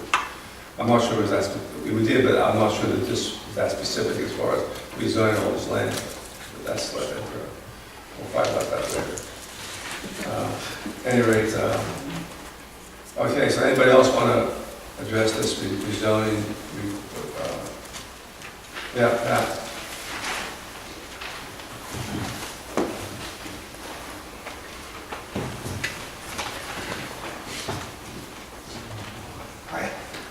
Patrick Farrell, 916 Calhoun, Shrewsbury Township. My question is, I was involved in choosing that for RR, and I have a problem changing it, because I think I wanted to do that anyway. But I don't think there are enough sewer. There are enough sewer rights available now or any time in the foreseeable future, so I'm wondering why we would do this now, instead of just waiting until we have some better idea of whether or not we're going to have any EDUs, which will have to come from Freedom. We don't have enough sewer capacity to serve the properties we've already zoned for suburban residential. And typically, this happens all the time. The municipality will zone a lot of land that needs public water, public sewer, which does not exist, and may never exist, but the zoning persists. So land just sits there. The infrastructure should be in place first before you zone property. And I think Pat was a supervisor, he also served on the planning commission for many years, and served the township well, I might add, with a few exceptions. No, he served the township well. But at any rate, anything else you have to say? No, that's all. Thank you very much. There is, I hope that the municipalities of the southern New York County school district will get together one of these days and talk about the need for additional sewer. Remember we brought that up in the sewer 101 meeting last month. As far as I know, nothing has happened since, but somebody will take the lead and make that meeting happen. Get all the municipalities and probably Hopewell Township as well. Be ideal. And then see if you can't come up with something that will provide the EDUs you need for what you already have rezoned, and then concern yourself with rezoning anything else. There, if I can add, there is a request later on the agenda, if you saw that in new business, for 526, 530 Campbell Road. And we'll be talking about that in a little more detail. Okay. That they asked, there's a possibility that the Freedom Borough will provide public sewer and like water to the old parish farm, 64 acres, I think it is. And that's also involved. Thank you for that. All right, where are we here now? Anybody else care to address this issue? The board, any discussion here? I'll say something. I agree with Mr. Farrow. We have so much property zoned for industrial, commercial, and high-density residential, and we don't have a storage capacity for that. And so it just sits there not being used. And so I don't see the logic in rezoning additional land when we can't even provide public sewer and our water, but the area is already zoned for that use, that is suburban residential. Now, under rural residential receiving, you can utilize public water and sewer, but only for single-family detached dwellings. And and then only for lots between the 50,000 square feet right now. You cannot have, you've got a 50,000 square foot lots, you can't provide public water and sewer to those under the current regulations for rural residential receiving. So, does the board have anything that, what we got to say? We're going to make any decision, or we're going to let this go until next month? I know. I thought it was going to be part of the package. We are, but I wonder if there's anything, hearing the citizens' comments, I wonder if there's any thoughts the board would like to convey. I have deep concerns about traffic, if that were to develop over there as well. Campbell Road and Susquehanna Trails, pretty tight operation at rush hours, AM and PM. Thank you. Anybody else? That's a concern from my perspective. Thank you, Bill. Anybody else? Okay. One thing I should mention too is the old Parish Farm, which is right next to Weathersfield, coming out of the 31 Campbell Road. There's an issue there with high nitrates. So, that means that if you develop a lot, the state will make you have a much bigger lot because they don't want any more nitrates coming out of the septic system.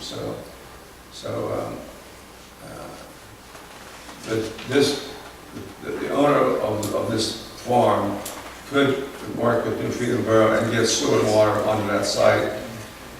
Although it'd be larger lots than townhouse lots and so forth. Okay, I think we're done with this. Moving on. Miller Park Master Plan. So basically what we're going to do is this all going to be, we're going to discuss this again next Yeah, I'm just month. going to give updates. There's no action required on the rest of these items. All right. Unless when we get down to this CAFOs. Yes. Regarding Miller Park Master Plan, just an update. On March 22nd, there was a group of 8 people, which included the chairman, myself, Mr. Rutledge, as well as our maintenance supervisor. We had some leaders from the local youth athletic sports organizations, and we had a resident, Ben Burrows, who participated. We're looking at updating our master plan for Miller Park. The last one was done in the year 2000. There's things that were proposed at the time that the fad has come and gone, so we're looking at what we want to do to develop that further. We won't meet again until August because in the July newsletter, we're going to probably be sending out a resident survey to try to gauge what the residents are looking for in the form of recreation. And then we'll meet in August to talk about that and see what ideas, if we can or can't, incorporate them into Miller Park. So just want to update you that that's moving forward. And by the end of the year, we'll probably see a revised plan. I'd just like to say, one thing I like that did come out of this was that he's got to put up some picnic pavilions with horseshoe pits and so forth. I think Yeah. there's a great need for that. Because right now, we've got our little one here and one in Glen Rock, and that's about it. And there's a lot of people that like to utilize them to get away from their place. Yeah. Yeah, Hangtown gets used a good bit. There's a big list of additional uses, including basketball courts, concession stands. But we'll get into that more later on in the year. Okay, you want to go over? The other thing is, at the last meeting, the board directed me to send out a letter to the 4 boroughs, Glen Rock and Freedom, Shrewsbury, and Railroad, to gauge if there was any interest in having some discussions with Shrewsbury Township in forming an intergovernmental agreement cooperation for emergency management agency. I did send those letters out. I've had responses back from everyone. New Freedom Borough is not interested at this time. However, they do like the concept, and they haven't ruled out that they won't consider it in the future. They just appointed a new EMC, Emergency Management Coordinator. Glenrock Borough is interested in sitting down and talking with us, as well as Railroad Borough. And I anticipate Shrewsbury Borough will also, but they have not had a meeting since that letter was received. So hopefully I'll report back to you next. Electronics recycling. Thanks, Larry, for it. Yeah, electronics recycling, as most of you probably know, that program came to an end at the end of December because the county lost their contractor. They've now negotiated a new contract. They started actually yesterday collecting up at their facility in Manchester Township. They will collect every week, Tuesday, Wednesdays, and Thursdays from 3 p.m. to 6:30 p.m. This information is also on our website. And the township is going to resume collecting from township residents beginning April 20th, which is a Wednesday. We would start sooner, but the county won't have the supplies that we need, skids and so forth, until the week of the 18th. So starting on the 20th, you just need to bring some photo ID and we'll start collecting again, and hopefully they'll be able to continue that program. To back up, are we on the schedule where you need to look at board members for this emergency council thing where, I know in your notes you said you thought you... Yeah, good point, thank you.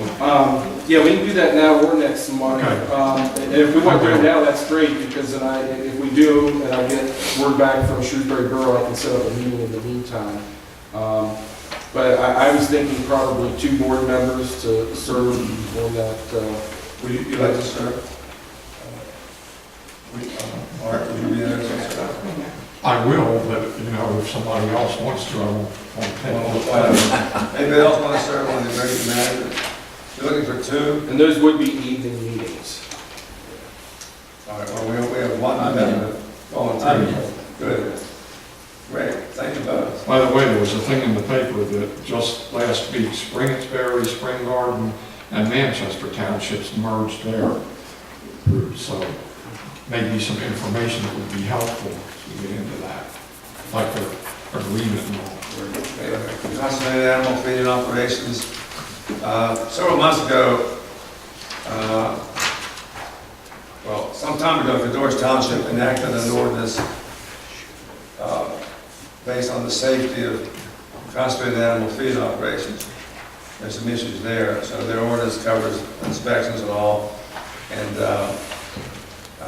it came to our attention, and we had our solicitor look it over, and he kind of waved a cautionary flag about some of the legalities of it. Is that a fair analysis? Please continue, sir. At any rate, I think it's a fair statement. But at any rate, and John Faulkner was here today. I know other people have called me about, one other person actually called me about their concern with these factory farms in our township with a lot of residential units scattered about, well, not like Nebraska or Iowa or even other parts of Pennsylvania. And there's a Right to Farm Act, which limits what local governments can do. This is considered a normal agricultural operation, although some people may think it's abnormal. At any rate, does the board want to pursue the ordinance, Cador's Township enacted, or other requirements? No. Well, if you look at what we have, I did go through with a little guidance from Todd to kind of zero in on where to look.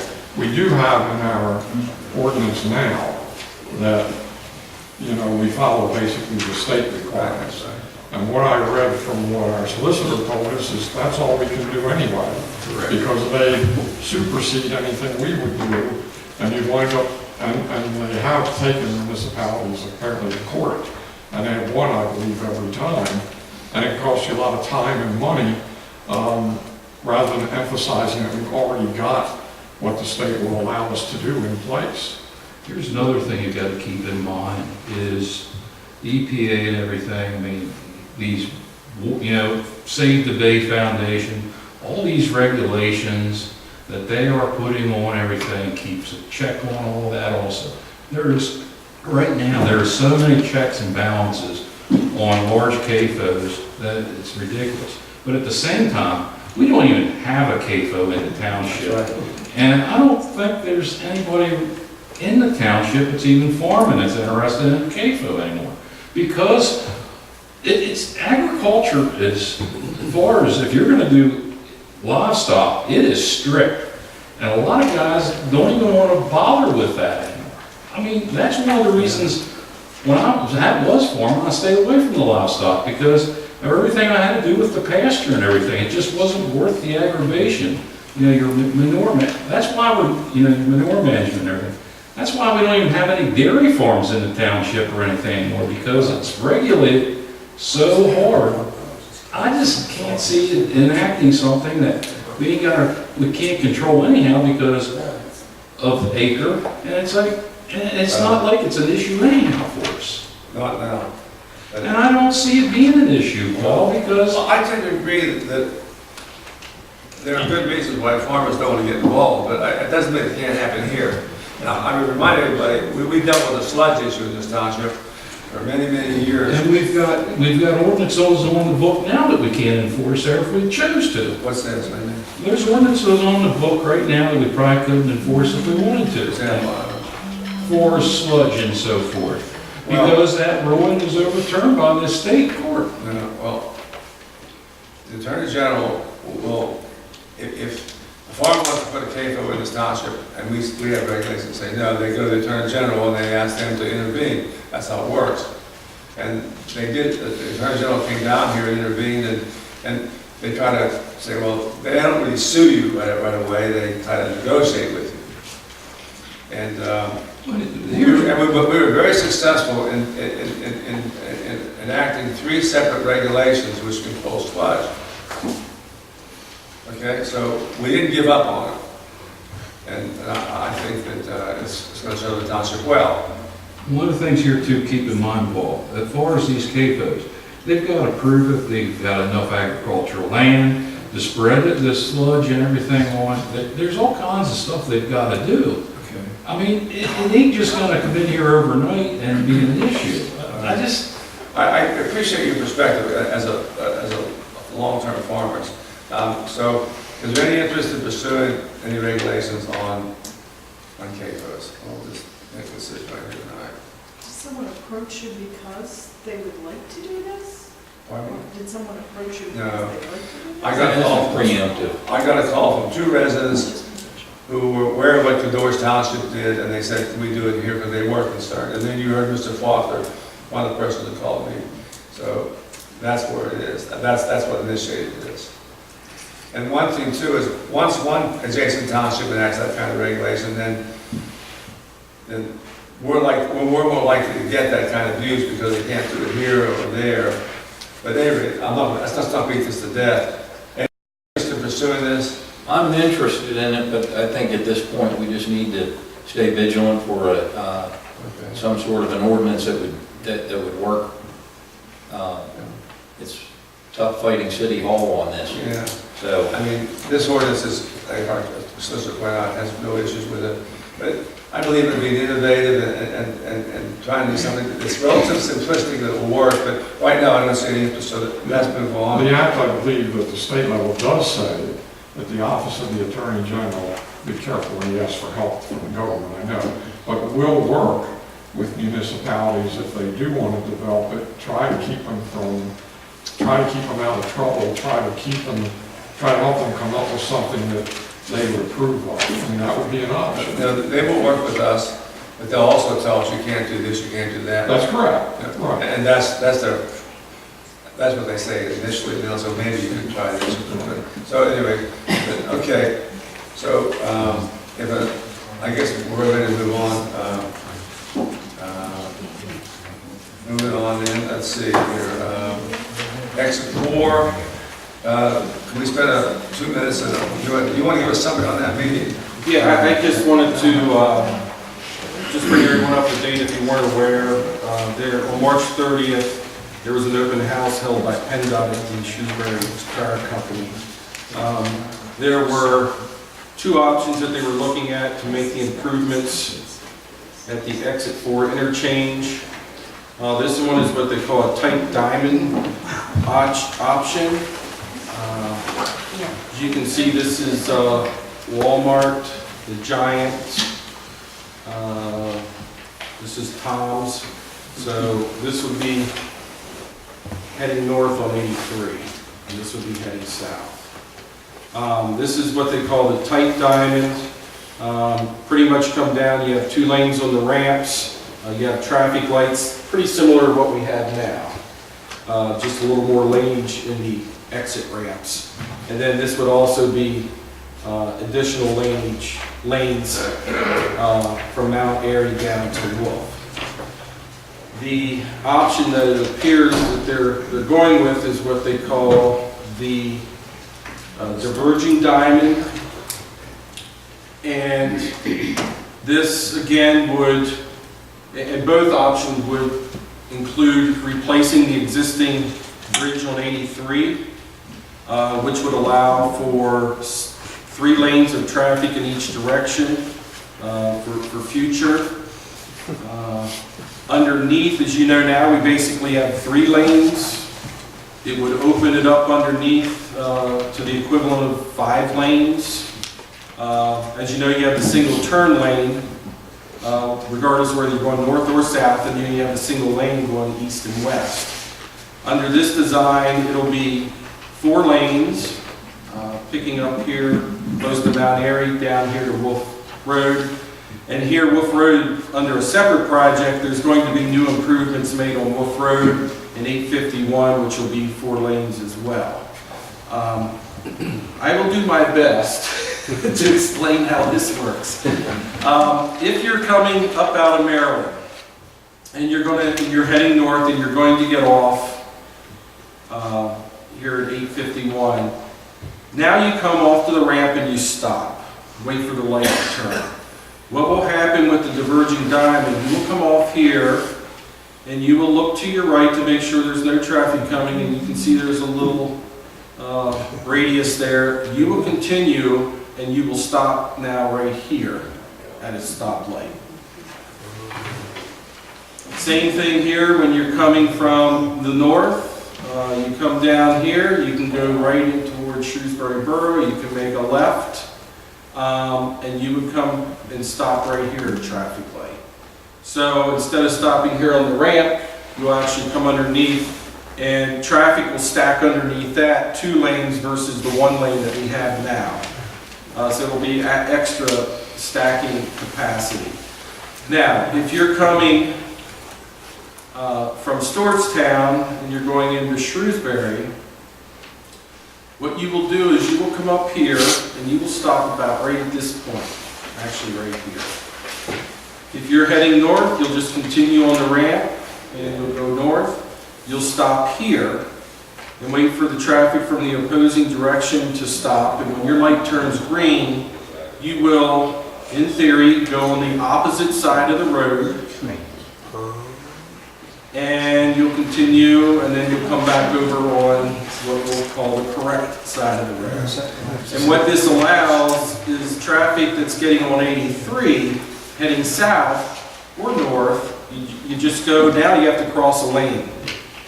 This here would allow you to either continue into Shrewsbury Borough or make an immediate left to head southbound. There's no more stopping and waiting to cross traffic.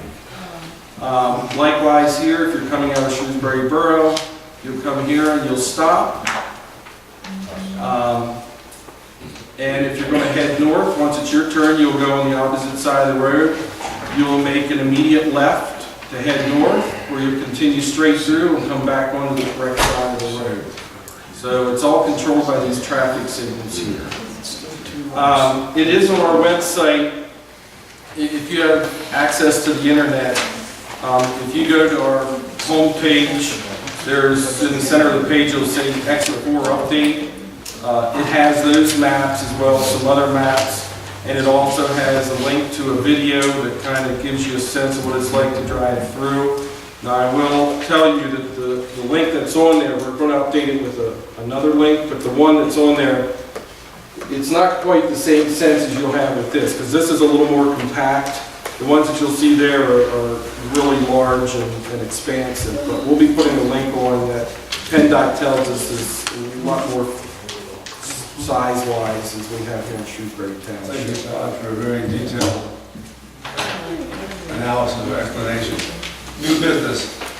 Can we get to this pretty quickly? We can. I have a memo here for you. And we can just, if you're okay with this, I'll explain it quickly. You can just vote right off of this if you're okay with it.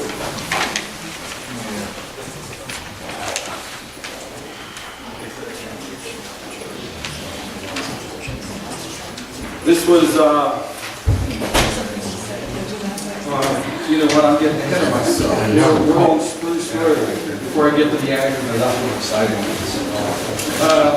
Spruce Road, we received 5 bids to replace the culvert on Spruce Road Country Club. The budget for that project was $97,500. The lowest bid came in at $87,548. And that is with Fulmer Excavating. I'll tell you the other one, if you want, you can just do an award on both. Can I make a quick comment on that one? On their item 0602-9944, they seem way out of line, even though they're the bidder. They've got a unit price of like $860, where everybody else is around $250 or $300. They're like $24,000 higher. I believe that's probably a mistake, just as there is in Clearview, who has $25. I think they missed a decimal point probably there, too. Well, I mean, they're already the low bidder, but something's wrong with that. It just seems way out of line. They're 3 times everybody else. in that particular line item, but if you look even at that first line item, the clearing and grubbing, you know, we have a unit price of $500, and if you look at the last contractor, he's almost $50. Right, no, I noticed that. This, I was comparing it to all of them, and it just seemed really out of line. Well, I know before these are sent to us, because the bids are opened by our engineer, C.S. Davidson, and they review all of them, and they make any map corrections or things that appear out of order that you typically call about. And as you know on there, but I understand what you're saying. If I'd been them, I'd have called about that one. Well, Todd, you have reviewed these. I guess our road foreman is also involved as engineer. So recommendation to us? Yeah, we would recommend that for Spruce Road, that you award the contract to Fulmer Excavating, and you could include in that we verify that figure that Mr. Rutledge brought up. And also for Sawmill Road, which is the largest plant near White Oak Road, that one is $109,360, which is Farhat Excavating.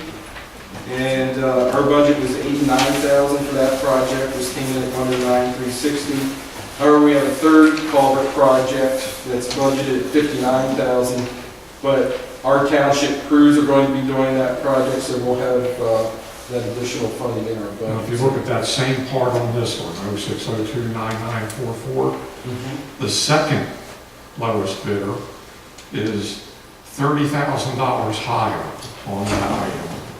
And I bet you he's made a mistake too. He's 3 times everybody else. And again, maybe that's his fault and we don't do anything, but he'd be the low bidder if that is a mistake. Yeah, but if you look,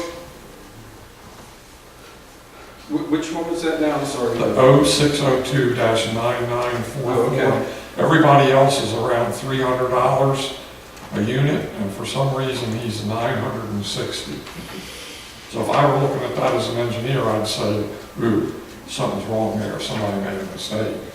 But even if you look down to 0605, the one right below it, I mean, I understand, these prices are all over the place. I mean, they range from unit price from $8,800 up to almost $28,000. No, absolutely, no, I saw that. This one was just way out of line compared to everybody else, just jumped out for what that's worth. Okay, well, What does our engineering staff know about the quality of work with these homes? The Sawmill Road, the Farhat Excavating, they have worked with them before, and they think they're a good company to work with. The Fulmer Excavating, they have not worked with directly, so they're required under the bid specifications. They need to provide projects that they've done in the past as well as references, and they're due to the engineer by April 11th. So if the board's comfortable with these 2 bids, and if there's anything in particular like Mr. Rutledge brought up, we can certainly have the engineer verify these numbers, but that would just make it contingent upon final review of the that's where we engineer. should proceed. All right, well, I'm satisfied. Your comment was good, and I think that we can make a motion that we can have that item checked. But can we consolidate our motion to accept whatever bids you and your staff recommended? Well, my And question though, based on Art's question, is if Fulmer has an area, or has an error in that number, then who's the lowest bidder they change? right. So before we award that, do we? Well, Fulmer's already the lowest bidder. Right, but it, No, not on the second. not for the sawmill. We're gonna Well, the thing is, you can't go back, when you have a sealed bid, Right, you can't go back and say, oh, did you make an error on your unit price? Because if they're not the lowest bidder, that gives them the opportunity to come back, oh yeah, that's right, I was. No, I understand. Yeah, so we really can't, Gotcha. Boy, correct. anybody else have Unless you could reject them. any concern about any numbers, when we make the motion, we'll have that checked. And as the solicitor pointed out, it is an option. You could reject all the bids and rebid them. But we really can't go back to the second lowest bidder and ask them, because even if they did, That's how they bidding can't works. change. Yeah. If the staff, if you all feel that these companies are reliable companies, their bids are competitive, I think we should make a motion to accept these bids, subject to Art's questions about specific numbers. And acceptable references. Yeah, and acceptable. Yeah, that's a requirement of the bid specs. That's not. So you're proposing which? Sawmill, which is the Farhat, which is the 109,360 All right. for Sawmill, and then for Spruce, The Fulmer Excavating, which is Okay. $87,547. Okay. Where are these companies from? Just curious. I don't know offhand. Sometimes they travel distances, Reading toward Philadelphia. I don't know. That's what I was Make a curious. motion to include your reservation about the numbers there. I'll make a motion that we award as the staff has recommended. Only that I would think since the low bidder is getting the one, has that very high number, you could negotiate, you could question that to the low bidder when you award it, right?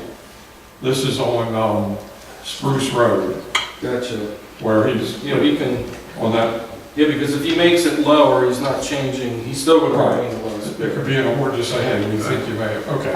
So I'll make the motion that we proceed that way.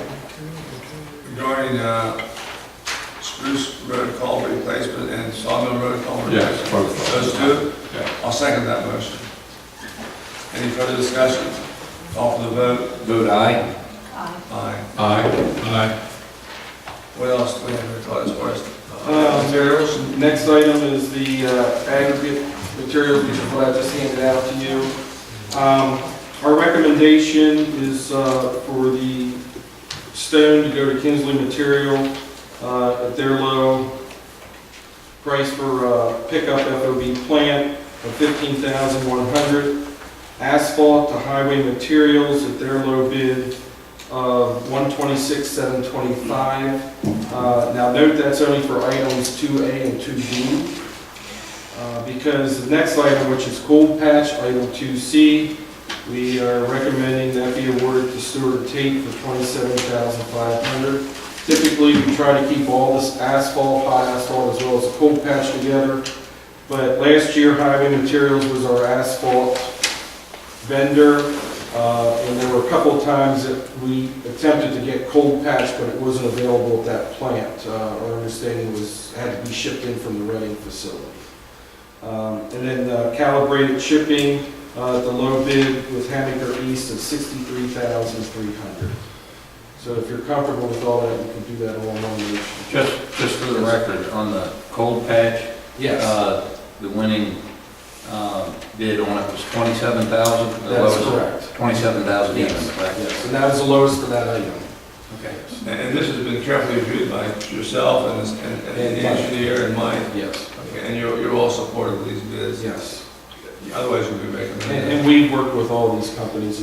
You have a question, sir? Yes, sir, may I speak before the Come up to the microphone. Tell us who you are and where you live. My name is Kevin Patz, I'm a resident of Shrewsbury, and I'm also a representative for Vulcan Materials. And I'm questioning, last year you guys awarded an FOB and a delivered source separate based on low bid. And I'm questioning why the township in this year would make one recommendation where delivered Vulcan was low and it would cost the township more money. Now, what we did last year, I looked on that, the same as we have here. If you look, we awarded a bid based on pickup, but that award also includes the delivered price for that same contractor. Okay, but, and my question is, last year, the township purchased approximately 1,200 tons from us. Okay. Right, because well, first of all, the projects are down this year for starters. Okay, yeah. But I guess my question is, if you awarded to that particular bidder as an FOB source, that means you're picking it up. Correct. Okay, if you look at your total bid, delivered, we were low, and if you look at your total dollar amount between FOB and delivered, Vulcan would have been low. So I'm not sure where the township is saving money, it's actually costing you money. Well, what we've done since I've been here, we've always awarded it based on the lowest pickup price. And what carries with that is the delivered price. We don't have a lot that we have delivered. We do have some, but we pick up most of it. So that's why we go with the lowest bid. Okay, so in order for the township to save money, and I respect that, but in order for the township to save money, why would you dual award for each lowest bid? Because if you award single to this particular contractor, the township inevitably spends more money when you do have something delivered. So me being a taxpayer, not only a representative of Vulcan, but me being a taxpayer of the township, I'm wondering why my money's not being spent wisely. Okay, well, let's move this along here. Well, it sounds like we're picking it up. But you didn't. And if you try to split it between two, you're probably going to get higher prices. No, but it's completely opposite. Well, there is, let me just check something. I see what he's saying. One supplier. Kinsley's total FOB bid was $15,100, was $15,532. Delivered, they were $24,232.50, we were $25,553, which means we were $679.50 less delivered. If you took the both combined, the township was still saving money by giving us one single award of about $200. I understand that, but this point that Mike and I, what we look at is we base the award on us picking it up, because we get very little delivered. Not that we never do, but we get very little delivered. So that's why it was based on Kinsley, lowest bid pickup of $15,100, where Vulcan was $15,532. Where he's speaking of is if you look at the delivery price, Kinsley is $24,200. Vulcan is $23,553. So I guess when you add the unit price or the total price of Vulcan delivered and pickup, and the total price of Kinsley pickup and delivered, there's a difference of about $200. Okay, So if we do all the pickup, we're looking at a savings of $430. So And that's my question, and I can appreciate the township being, why wouldn't you at that point save money by awarding Kinsley the FOB pickup and awarding Vulcan the delivery? Because at that point, the township benefits from saving on both sides. we gotta bring this to a close here. Well, I mean, that's fine, I'm just, You have everybody to make your point. That is an option of doing that, but that hasn't been our practice in the past. If you and Mike are satisfied that we're being cost effective and making the right decision, and we gave it, go ahead. What's wrong with splitting it if it's going to save us money? But the thing is, I think, is what Todd is saying, is we very seldom ever have it delivered. but even if you very seldom do it, don't you want to save money when you do it? I mean, me as a taxpayer, I want my money saved. When I'm spending my money, I want to utilize it the best I This is the can. most frugal board within a 5-state area. If that was the case, then we would. I think, really, to be honest with you, probably the only reason we even get delivered price is so we know what it's gonna be when we get it delivered. Because as it rolls, How about this? So we can move forward. We'll certainly take that into consideration for next year. That's If what I you're was. comfortable with us awarding the contract based on pickup only, we're okay with that. We'll make that happen. Okay. Okay. I appreciate your comments. We'd like to look into that for next year. Yeah, and I understand that, the numbers don't work out because last year, I think the bid total was about 2,700 tons and we actually delivered about 1,400. So that's almost 50% of what the board got. I'd have to go back and look at it now. So, okay, but thank you for your time. Thank you, sir. We're ready to approve the aggregate materials and non-ready shipping, is that where we are? Yes, I'm comfortable with that. I'll make a motion that we accept the bids, bid award recommended by our manager for aggregate material and calibrated shipping. It's all picked up. You want to put that on, and it's all, but it all has to be picked up. If that makes you comfortable, that's fine. Okay. I don't think we want, I'm not on board with It might that. be a situation. Now we have to pick it all up. Suppose we can't pick it up one day, I mean. Right. All right. Okay, I mean, the total for the year, we're talking $700 difference at the most, okay? It's not even that. Yeah. Do we need to put this out for bid all over again, or do we want to move forward? Yeah, are you okay I'm okay. if we don't pick all of it up? Yeah. Okay, So I'll tell you what happened, if you make it that we have to pick it all up, we'll contract with another truck, and we'll have them delivered, so. And it'll cost us $1,400 to have it. We have a motion, and was there a second? I'll second it. Okay. I'm not going to allow any further discussion, so I'll call for the vote. Can I be clear on the motion? We're going with the bids as recommended by the staff now? Yes, we are. Okay. I'll call for the vote. I vote aye. Aye. Okay. Next item is road closings. We're going to allocate 4 minutes to this It topic. won't even take me 4 minutes. Sticks Road, that will be closed on April 11th. It's supposed to be in place until December 5th. That's to replace a bridge over Centerville Creek at Narrow Gauge Road. And the one that was supposed to close on April 11th for a week, Seven Valleys Road there at Rockville Road, that one has been canceled and it hasn't been rescheduled. So That's funny, I just heard it was closed the other day. We got an email that said it was canceled. So Because I didn't go out and check. Well, the only reason I said that's because I had a therapist come up Is it actually through. No, it's not closed, they just went through. Okay, they got the signs up, but it's not Yeah, they closed. just put the signs up this week, but it's Okay. not closed The yet. email just came yesterday. Oh, because I was just told yesterday they had a detour. You know, this is not, this is Yeah, that's just information. discussion, information. Tax exemption request, Penmar Organization. Yeah, they rehabbed the property, a new property. This is the third one that they have in Shrewsbury Township. The other two are tax exempt as they are a 501c3 company. And they did not get their paperwork in time for the 2016 taxes, so they're requesting an exoneration for 2016 from the board. At the face amount is $121.68. Interesting to note that the county did not grant that apparently because it said it's effective 1/1/2017 in the attachment. Well, that's the thing, they didn't get their paperwork in time before the bills. So they might be asking. So they're asking the county and the school district as well. So it's not a lot. So we're going to, by doing this, we're going to contribute with $121.68. Yes, $121.68. We're a benevolent group and they do a lot of good work. I recommend that we agree to give them, not require them to pay that amount.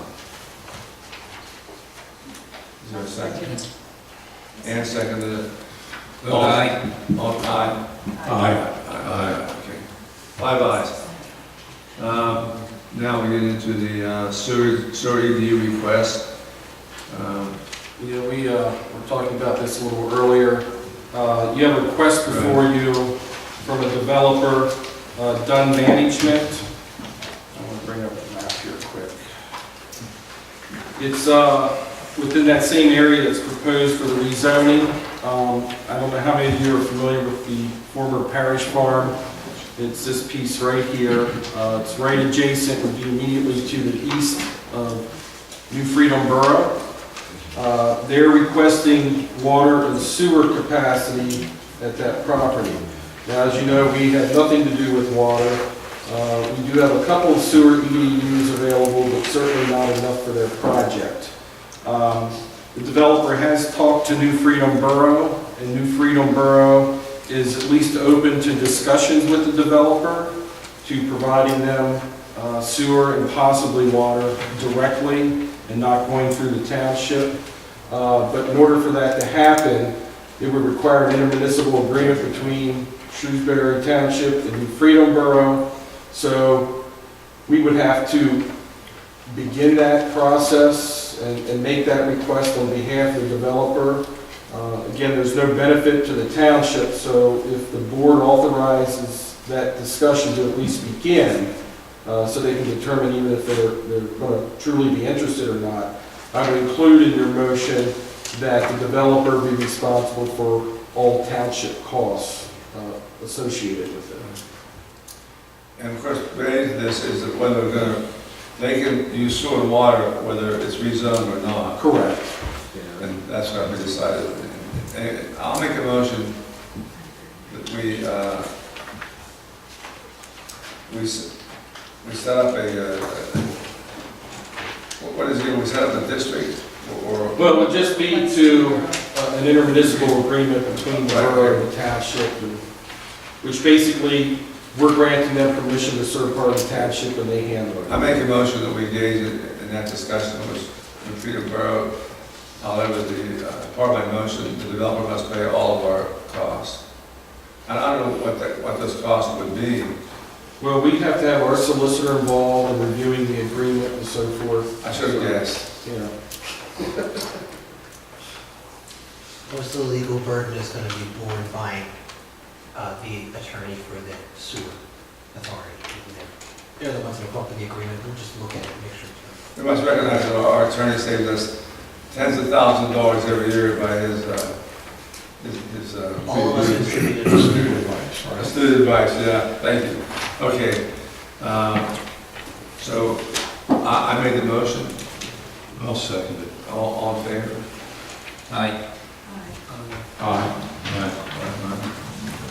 Okay, development rights agreements. I'll be real quick, there's Yeah. 3 of them. Yeah. First one is for Bradley Court, for 9 acres. And this is a verification, and there are no development rights associated with that property. And that's because of a subdivision from November of 1993 that stated there's no development rights with that one. The other one is for the same property owner, which is KT Burton, and it's for 1318 Barton Slaughter Road. They have a total of 4 development rights. 2 are being utilized for the existing home, and there's a second home there as well, which gives them 2 development rights available to sell or transfer or use. And then the last one is for 1137-11441 Fawn Lane. That's for 60.5 acres. They have 5 development rights. There's 2 dwellings on that property, so this would be verifying that they have 3 available to transfer, sell, or to use. We have a program, Mr. Our Manager, wherein if the landowner requests to us verify or determine how many development rights they have, we do it officially. The township does not keep records from 1976 on, so we don't have a record, so we go through a process of going up to the courthouse and They're actually recorded to recorder deeds. and then this agreement, which indicates how many they have, is recorded, right? Okay, trash waiver request. Did you want to vote on that? Yeah, of course. It's past my bedtime. Okay, let's vote on those. Need a motion? I'll make a motion. We agree. I'll make a motion that we approve these 3, all in one motion. I'll second it. All in favor? Aye. Aye. Aye. Okay, trash waiver request. We have 4 of those. And you recommending that they're all vacant properties, or 3 of them are, or whatever? Yeah, there's 4 requests. Staff recommends approving 3, which is 27 Hingtown Road, 696 Well Drive, and 3027 Shady Court. We do recommend denying 2828 Shady Court. And the reason being, while this particular home is on the same parcel as another dwelling, our ordinance does state that each dwelling unit shall be served with trash. Okay. Collection. All right, so you recommend I don't know if 3 of them. Yeah. Okay, well, I'll make the motion to accept our manager's recommendation, having looked into this matter on these 4 trash waiver requests. One of these I'm sorry. It's not the same address that's being demolished. That's 3027. The one that we're not going to approve is, what's that address again? The 2828 Shady Court. Okay. I make a motion that we approve the first 3, Aimtown Road, Well Drive, and Shady Court, Allison, and deny Shady Court, Glen Rock, but as it's listed here, based on our manager's recommendation. And again, that's just consistent with our Second. use ordinance. Any discussion? All in favor? Aye. Aye. Aye. Okay, stormwater management, O&M agreement, Edge Hill Road. Yeah, again, every time we, building constructed, this is for a new home on Edge Hill Road in Glen Rock Borough. Yeah. When it gets to this point, the engineers reviewed the stormwater management plans, and he finds them acceptable, so we need to have this approved by the board and then recorded to Recorder of Deeds office. We have a letter in our packet from Susquehanna High School. And I was, this request is for a donation from the board. They're gonna have an all-night party. Wait a minute, you gotta back up. You gotta back up. We didn't We do a need to vote motion. on the stormwater agreement. Trying to believe so I know, fast. I'm ready to move on to the party. Yeah, I was gonna say, I think we're ready for the party. Okay, So we haven't had a motion or anything on that yet. I'll make the motion that we approve the three. I made that motion. didn't I? No. This is all the stormwater. Oh, yeah, it says it's past my bedtime, okay. We gotta approve the stormwater O&M agreement, Edge Hill Road, Glenmore. Is there a motion to approve that agreement? Approved as per our engineering staff. You made the motion. Is there a second? Second. Call for the vote. Vote aye. Aye. Aye. Okay, now I can proceed. Now you Correspondence. This is not an easy job. Anyway, maybe correspondence. It's from Susquehanna High School. And this individual has given permission to solicit this board for money for an all-night party to be held on Saturday, May 7th, on the prom. It'll be highly supervised, and it's fun. It's a fun way to provide our team with an alternative to unsupervised parties and potentially dangerous behavior. All right, all the ladies are appreciated. Well, I did a prom, but an all-night party, and when it's fun-related, and we're subsidizing that activity, I can't support this. I'm just one grumpy little man. Any discussion on this? Have we done a donation in the past? No. No. hasn't come up. I think we're encouraging it. First time I've ever seen it. Bad situation. Thank you, Joe. I mean, I don't even believe in having fun, but let alone an all-night party. It's coming from the man who's been at his 9 o'clock. Actually, 8:40. Okay. Okay, well, any further discussion on this? I mean, I'm just one minority voter. Okay, well, then we are going to be donating. Do you have to respond to them? No. Just if it's a positive. You can call me. Yeah. I'll tell them to listen to the video. Okay, well, a motion to adjourn. Did public comment? Oh, public comment, I'm sorry. Gee, I gotta look at the agenda, yeah, okay. Dave James, Forest Lakes. I have a question for Todd. The repaving of the roads in Forest Lake, is that scheduled yet, or can you give us an approximate time? I'll check with Mike to get in touch with you. He has not talked to me about specific schedule, but I know you've worked down Lower Park, trying to get that parking lot completed before ball season starts. So No, I'll check with them. I'll check with them and let you know. Okay, thank you. Okay, anybody else? I apologize for not going to watch you the final discussion for citizens. Well, speaking of the park, it'd be ideal if they could get those trees that we're going to be thin done before they start to refound. Thank you. Yeah, I know. Mike wanted to get the, weather was cooperating. We've been working on the parking lot. That's important. All right. Make a motion to adjourn. Is there a second? All in favor? Aye. Thank you all for